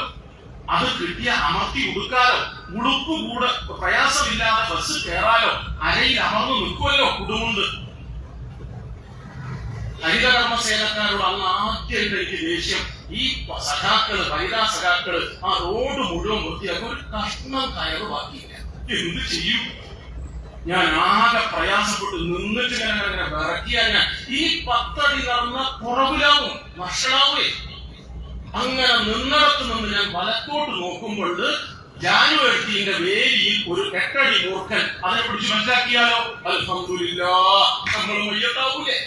ഞാൻ കമ്മ്യൂണിസ്റ്റ് പാർട്ടി ആയതുകൊണ്ട് ഉടുമുണ്ടൂരിയാലും കുഴപ്പമില്ല, മൂർഖനെ പിടിച്ച് വെറ്റാക്കില്ല എന്ന് തീരുമാനിച്ചു. ഇതാണ് CPIM നയം. കിട്ടിയോക്ക് വന്നോണ്ട. RSS എന്ന കൊടും ഭീകരനെ ചെറുക്കാൻ ജമാഅത്തെ ഇസ്ലാമി എന്ന ഇസ്ലാമിക ഭീകരവാദത്തിന്റെ തലതൊട്ടപ്പനും തമ്പുരാനുമായ ജമാഅത്തെ ഇസ്ലാമിയെ ഒപ്പം ചേർത്താൽ മതനിരപേക്ഷതയുടെ മാറുപിളരും, മസ്തകം തകരും. ഈ രാഷ്ട്രീയം നാം ഉറക്കെ ഉച്ചരിക്കണം. സഖാവ് സർവന്റെ ഉജ്ജ്വല സ്മരണകൾക്ക് മുന്നിൽ ഊക്കു സംഭരിക്കാൻ ഉഷിരോടെ നിൽക്കുമ്പോ എന്നാണ് എന്റെ അപേക്ഷ. നാട്ടിലെ ഇന്ത്യ രാജ്യത്തിലെ ജനങ്ങൾ മോഡിയോട് ചോദിക്കുന്നത്, ഏത് ഭരണാധികാരിയാണെങ്കിലും ചോദിക്കുന്നത്, അരിയില്ലല്ലോ ഞങ്ങൾക്ക്, തുണി തികയുന്നില്ലല്ലോ ഞങ്ങൾക്ക്, പണിയിടങ്ങൾ പടിയടച്ച് 10,000 തെരുവിലാണല്ലോ, മരുന്നില്ലാതെ ഞങ്ങളുടെ കുരുന്നുകൾ കരിഞ്ഞു തീരുന്നല്ലോ, പ്രധാനമന്ത്രി മോദിജി അങ്ങയുടെ കയ്യിൽ എന്തുണ്ട് പ്രതിവിധി? ഇതല്ലേ സാധാരണ മനുഷ്യർ ചോദിക്കേണ്ടത്. ഈ ചോദ്യത്തിന് മുന്നിൽ മോദി നൽകുന്ന മറുപടി എന്താ അറിയോ? ഉറക്കെ ചിരിച്ചിട്ട് നിങ്ങൾ രാമക്ഷേത്രത്തിലേക്ക് പോയിക്കോളൂ, 23 സ്ഥലത്ത് ചോർച്ച, എന്നാലും നിങ്ങൾ പശുവിനെ പൂജിച്ചോളൂ. പശുവിനെ പൂജിക്കുന്നത് സർവൻ സഖാവിന്റെ പ്രസ്ഥാനം എതിരാണോ? അല്ല സഖാക്കളെ. എന്നോടൊരാൾ ചോദിക്കുന്നു, പശുവിനെ പൂജിക്കാമോ? ഞാൻ CPIM-ന്റെ പ്രവർത്തകനെന്ന നിലയിൽ അർത്ഥത്തികമോടെ പറയുന്നു, പൂജിച്ചോളൂ, ഞങ്ങൾക്ക് ഇഷ്ടമാണ്, സമ്മതമാണ്. ഇനി ഒരാൾ ചോദിക്കുകയാണ്, പശുവിനെ കറി വെച്ച് കഴിക്കാമോ? അഭിമാനബോധത്തോടെ അനുമതി നൽകും, ആയിക്കോളൂ, എന്നെ വിളിച്ചാൽ ഞാനും കൂടാം കഴിക്കാൻ എന്നാണ്. ഒരുത്തനോട് പൂജിക്കാനും ഒരുത്തനോട് അറുത്ത് കറിവെക്കാനും പറയുന്നത് തരികിടയുടെ തമ്പുരാനായതുകൊണ്ടാണോ? അല്ല. ഉഡായിപ്പിന്റെ ഉസ്താദായതുകൊണ്ടാണോ? അല്ല. സത്യമായി പറഞ്ഞത് CPIM-ന്റെ നിലപാട് ഭജിക്കേണ്ടവന് ഭജിക്കാം, ഭുജിക്കേണ്ടവന് ഭുജിക്കാം എന്നാണ്. തൂശനിലെ മേശപ്പുറത്ത് വീശി വിരിച്ചിട്ട് കുന്നോളം അളവിൽ തുമ്പപ്പൂ ചോറ് വിളമ്പി അതിൽ കൈകൊണ്ട് കിണർ പോലെ ഒരു കുഴിയുണ്ടാക്കി അതിൽ കുളിയുള്ള കാളയൊഴിച്ച് ഉരുട്ടി ഉരുട്ടി തിന്നണമെന്നത് തിന്നോളൂന്ന് ഞങ്ങളുണ്ട്. കാള ബിരിയാണി കഴിക്കണമെന്നത് കഴിച്ചോളൂ, അതിനും ഞങ്ങളുണ്ട്. എന്താ പറഞ്ഞ അർത്ഥം? കാളയൊഴിച്ച് ചോറ് കഴിക്കുന്നവന്റെ വായിലേക്ക് കാളക്കാല് തിരികരുത്, അത്രയുള്ളൂ. അത് തെണ്ടിത്തരാണ്. കാള ബിരിയാണി കഴിക്കുന്നവന്റെ അണ്ണാക്കിലേക്ക് തിന്നട എന്ന് പറഞ്ഞ് ഒരു ഉള്ളി കാളൻ കമിഴ്ത്തരുത്, അത് മോശത്തരാണ്. മനസ്സിലാവുണ്ടോ? അടുക്കളയിൽ അടിയന്തരാവസ്ഥ പാടില്ല, തീമേശ പൂജാമുറിയല്ല, അത്രയേ കമ്മ്യൂണിസ്റ്റ് പറഞ്ഞിട്ടുള്ളൂ. ഇത് പന്നിയിറച്ചിയുടെ കാര്യത്തിൽ അങ്ങനെയാട്ടോ. ഇന്ത്യയിലെ ലോകത്തിലെ ഒരു മതവിഭാഗം മുസ്ലിങ്ങൾ പന്നിയിറച്ചി ശിർക്കാണ്, കടുത്ത കുറ്റമാണ്, അരുത് എന്ന് നിഷേധിക്കുന്നവരാണ്, നിരാകരിക്കുന്നവരാണ്. ആയിക്കോട്ടെ, പന്നിയിറച്ചി തിന്നാതിരിക്കാൻ അബ്ദുറഹിമാൻ അവകാശമുള്ളതുപോലെ പന്നിയിറച്ചി കഴിക്കാൻ അരവിന്ദാക്ഷനും അല്ല അഹമ്മദ് കുട്ടിക്കും അവകാശമുണ്ട് എന്ന് ധീരമായി പറയുന്ന പാർട്ടിയാണ് സഖാവ് സർവന്റെ പാർട്ടി. അതാണ് നമ്മുടെ നിലപാട്. പറഞ്ഞുകൊണ്ടാണ് കഴിഞ്ഞ മാസം മുമ്പ് എന്റെ നാട്ടിലെ BJP-യുടെ RSS-ൽ ഒരു നേതാവിന്റെ പെങ്ങളുടെ കല്യാണം നടന്നു. മുഖ്യ ശിക്ഷകർ എന്നാ പറയാ. ഇവിടെ കണ്ടോണ്ടില്ലേ? മറ്റു പല പ്രസ്ഥാനങ്ങൾക്കും secretary, president, joint secretary, vice president, treasurer അങ്ങനെയൊക്കെ ഉണ്ടാവുക. ഇവർക്ക് അങ്ങനെയല്ല. മുഖ്യ ശിക്ഷകർ, മുഖാത്ത ശിക്ഷകർ, പ്രാന്തകാര്യവാഹ്, പ്രാന്തില്ലാത്ത കാര്യവാഹ്, വടിവാഴ്ചി, കൊടുവാഴ്ചി, കുന്തവാഹിക്ക്, ഇങ്ങനെയൊക്കെ കുറെ ഉണ്ടാവുക. അതിൽപ്പെട്ട മുന്തിയ വശമുള്ള സാധനമാണ് ഈ മുഖ്യ ശിക്ഷകർ. ആയോധന കലാ പരിശീലകൻ ശാഖയില് ദക്ഷ, രമ, അർത്ഥ, മൃത, സംഘ, സാവധാൻ, വീട്ടിൽ വരാറുണ്ട ചവിട്ട, കുത്ത, മാന്ത, കൊല്ലുക, കുഴിച്ചുക, അത് സംസ്കൃതത്തിൽ പറഞ്ഞതാണ്. അത് പഠിപ്പിച്ചോട് ഞാൻ ചങ്ങാതിയ എന്റെ അടുത്ത സുഹൃത്താണ്. എന്നോട് താൻ വേണം, ഞാൻ ചെന്നു. 2000 ആളുടെ സദ്യ നടന്നു. വിഭവസമൃദ്ധം, നന്നായി കഴിച്ചു. വധൂവരന്മാരെ ആശംസിച്ചു. എല്ലാവരും പിരിഞ്ഞു. ആങ്ങള വധൂവരന്മാരെ താഴേക്ക് സ്റ്റേജിൽ വിളിച്ചു വരുത്തി. എന്നിട്ട് പറഞ്ഞു, കല്യാണം കഴിച്ച പയ്യനോട്, തലയിൽ വെച്ച പേലരിക്കും താഴത്ത് വെച്ച റൂപ് കഴിക്കുമെന്ന് കരുതി 10-22 വയസ്സ് വരെ ഈ കുഞ്ഞുമകളെ പൊന്നുപോലെ നോക്കിയതാണ് ഞാൻ. അപ്പൊ പയ്യൻ പറഞ്ഞു, ഓ ഇന്നു മുതൽ എന്റെ പെങ്ങളെ തന്നെ ഏൽപ്പിക്കുകയാണ്, ഓ നല്ലവണ്ണം നോക്കണം, ഓ. എന്നിട്ട് അവസാനം ഈ RSS നേതാവ് മുഖ്യ ശിക്ഷകർ ആങ്ങള പെങ്ങളെ കല്യാണം കഴിച്ച പയ്യനോട്, താൻ പറഞ്ഞു കേട്ടില്ലേ, പൂവ് നല്ലവണ്ണം നോക്കണം പെങ്ങളെ, ഒരു കുറവുണ്ടാവരുത്, അതുകൊണ്ട് ഞാൻ കൽപ്പിക്കുന്നു, നിന്നോട് നിർദ്ദേശിക്കുന്നു, ഇന്ന് വൈകിട്ട് വീട്ടിലെത്തിയ സമയം മുതൽ താൻ സ്വന്തം പെങ്ങളെ പോലെ നോക്കണം. എന്റെ അമ്മേ, മണ്ഡപത്തിന്റെ കാശാരി കൊടുക്കും. AC ഇടാനിട്ട് 1.65. ഭക്ഷണം പിന്നെ 2000 പേര് തിന്നുപോയി എന്ന് കരുതുക, ഒരു ഉപകാരത്തിലായി വിചാരിക്കുക. സാരമില്ല, പോട്ടെ. ഞങ്ങൾ ഇത്രയും പറഞ്ഞിട്ടുള്ളൂ, ആവർത്തിക്കുന്നില്ല, സമയം പോകും. അടുക്കളയിൽ അടിയന്തരാവസ്ഥ പാടില്ല, തീമേശ പൂജാമുറിയാക്കരുത്. അടുത്ത വാചകം ഉശിരോടെ പറയാൻ ഉളുപ്പുണ്ട് കമ്മ്യൂണിസ്റ്റ് പാർട്ടിക്ക്, കേട്ടോളൂ, ആർക്കിഷ്ടപ്പെട്ടാലും ഇല്ലെങ്കിലും. അടുക്കളയിൽ അടിയന്തരാവസ്ഥ പ്രഖ്യാപിക്കരുത്. തീമേശ പൂജാമുറിയല്ല. ഭക്ഷണത്തിന്റെ രുചി നിശ്ചയിക്കേണ്ടത് കഴിക്കുന്നവന്റെ നാക്കാണ്, ഭരിക്കുന്ന തെണ്ടികളുടെ തോക്കല്ല. ഇതാണ് കമ്മ്യൂണിസ്റ്റുകാരുടെ നിലപാട്. ഭക്ഷണത്തിന്റെ രുചി നിശ്ചയിക്കേണ്ടത് കഴിക്കുന്നവന്റെ നാക്കാണ്, ഭരിക്കുന്നവന്റെ തോക്കല്ല. അതുകൊണ്ടാണ് സഖാക്കളെ സർവൻ സഖാവിന്റെ പ്രസ്ഥാനം സാഭിമാനം പറയുന്നത്. ഭക്ഷണം സ്വാദു മാത്രമല്ല പ്രിയപ്പെട്ടവരെ, സ്വാതന്ത്ര്യം കൂടിയാണ് എന്ന്. എന്താണ്? ഭക്ഷണം സ്വാദു മാത്രമല്ല, സ്വാതന്ത്ര്യം കൂടിയാണ്. സംശയിക്കുന്നില്ല. പശുവിനെ പൂജിച്ചാൽ പട്ടിണി മാറുമെങ്കിൽ ഞങ്ങൾ അതിന്റെ പിന്നിലുണ്ട്. പക്ഷെ അതല്ലല്ലോ സത്യം. പോട്ടെ, മാംസാഹാരം കഴിച്ചാൽ മൃഗീയ ഭാവം ഉണ്ടാകും എന്ന് ചിലർ, പച്ചക്കറി കഴിച്ചാൽ പട്ടുപോലെ പളുങ്കുപോലെ സ്വഭാവം ഉണ്ടാകും എന്ന് അവര്. അത് കേട്ടിട്ട് ഇടതുപക്ഷക്കാരൻ പോലും സംശയിക്കുക, മൂരി തിന്നാൽ മൂരി പോലെ ആവൂല്ലേ, പച്ചക്കറി കഴിച്ചാൽ പളുങ്കു പോലെ ആവൂല്ലേ? അല്ല, ലോകത്തിലെ 1-ാം നമ്പർ നരാധവനായ ഭരണാധികാരിയാണ് അഡോൾഫ് ഹിറ്റ്ലർ. അയാൾ ഒരിക്കലും മാംസാഹാരിയായിരുന്നില്ല. ഗാന്ധിജി അങ്ങനെയായിരുന്നു. ഒരിക്കലും മത്സ്യമാംസങ്ങൾ കഴിക്കാതിരുന്ന ഹിറ്റ്ലറുടെ മേശപ്പുറത്തെ കടലാസു കഷ്ണങ്ങൾ ഫാനിന്റെ കാറ്റിൽ പറന്നു പോകാതിരിക്കാൻ അയാൾ പേപ്പർ വെയിറ്റായി സൂക്ഷിച്ചിരുന്നത്. പക്ഷേ എന്താ അറിയുന്നത്? അയാൾ കൊന്നുതള്ളിയ ജൂത ചെറുപ്പക്കാരുടെ ചെറിയ തലയോട്ടി ആസിഡിൽ കഴുകി മിനുസപ്പെടുത്തിയെടുത്തതാണ് പേപ്പർ വെയിറ്റായി വെച്ചിരുന്നത്. മുന്തിയ പുള്ളിയല്ലേ, മാംസാഹാരിയല്ല, സമ്പൂർണ്ണ സസ്യഭുക്ക.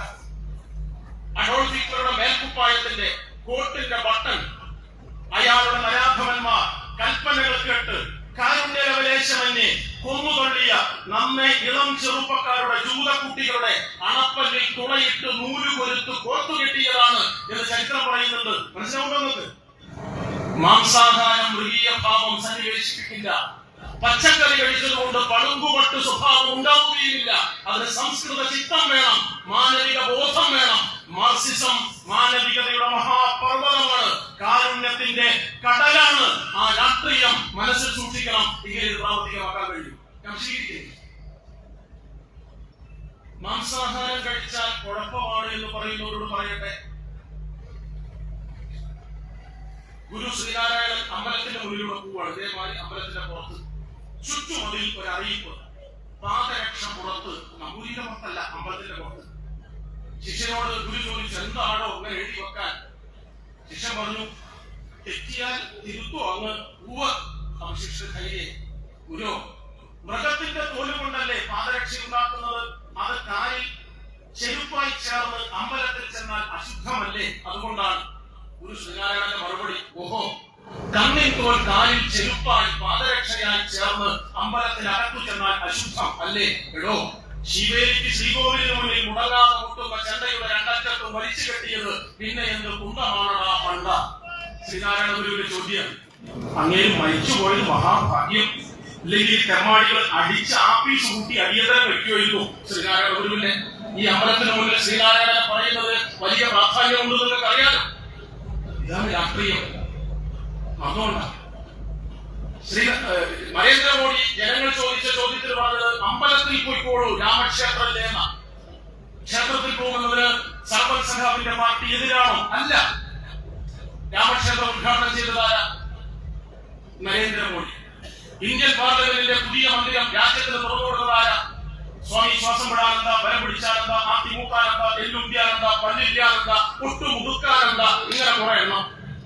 ഞങ്ങൾ സന്യാസിമാർക്കെതിരല്ല കേട്ടോ സർവന്റെ പ്രസ്ഥാനം. സന്യാസിമാരെ കുറിച്ച് ഉപനിഷത്ത് വാക്യമുണ്ട്, ശിരസ്സു നിറയെ അറിവ്, മനസ്സു നിറയെ അലിവ്, നടക്കാൻ കാനനപാത, കിടക്കാൻ പർണശാല, കുടിക്കാൻ കാനനച്ചോലയിലെ വെള്ളം, കഴിക്കാൻ ഫലമൂലാദികൾ, സത്സംഗ പരിത്യാഗി, ഇത സന്യാസി. സിപിഐഎമ്മിന്റെ കേന്ദ്ര കമ്മിറ്റി പറയല്ല, ഉപനിഷത്ത് വാക്യാണ്. ഇവരെങ്ങനെയാ കള്ളും ഭാഗവും MDA അടിച്ച് തുള്ളി തരിപ്പായിട്ട് അടിച്ച് പൂസായിട്ട് കിടക്കുക? ഇവനെ കൂട്ടിക്കൊണ്ടുവന്നിട്ട ആര്?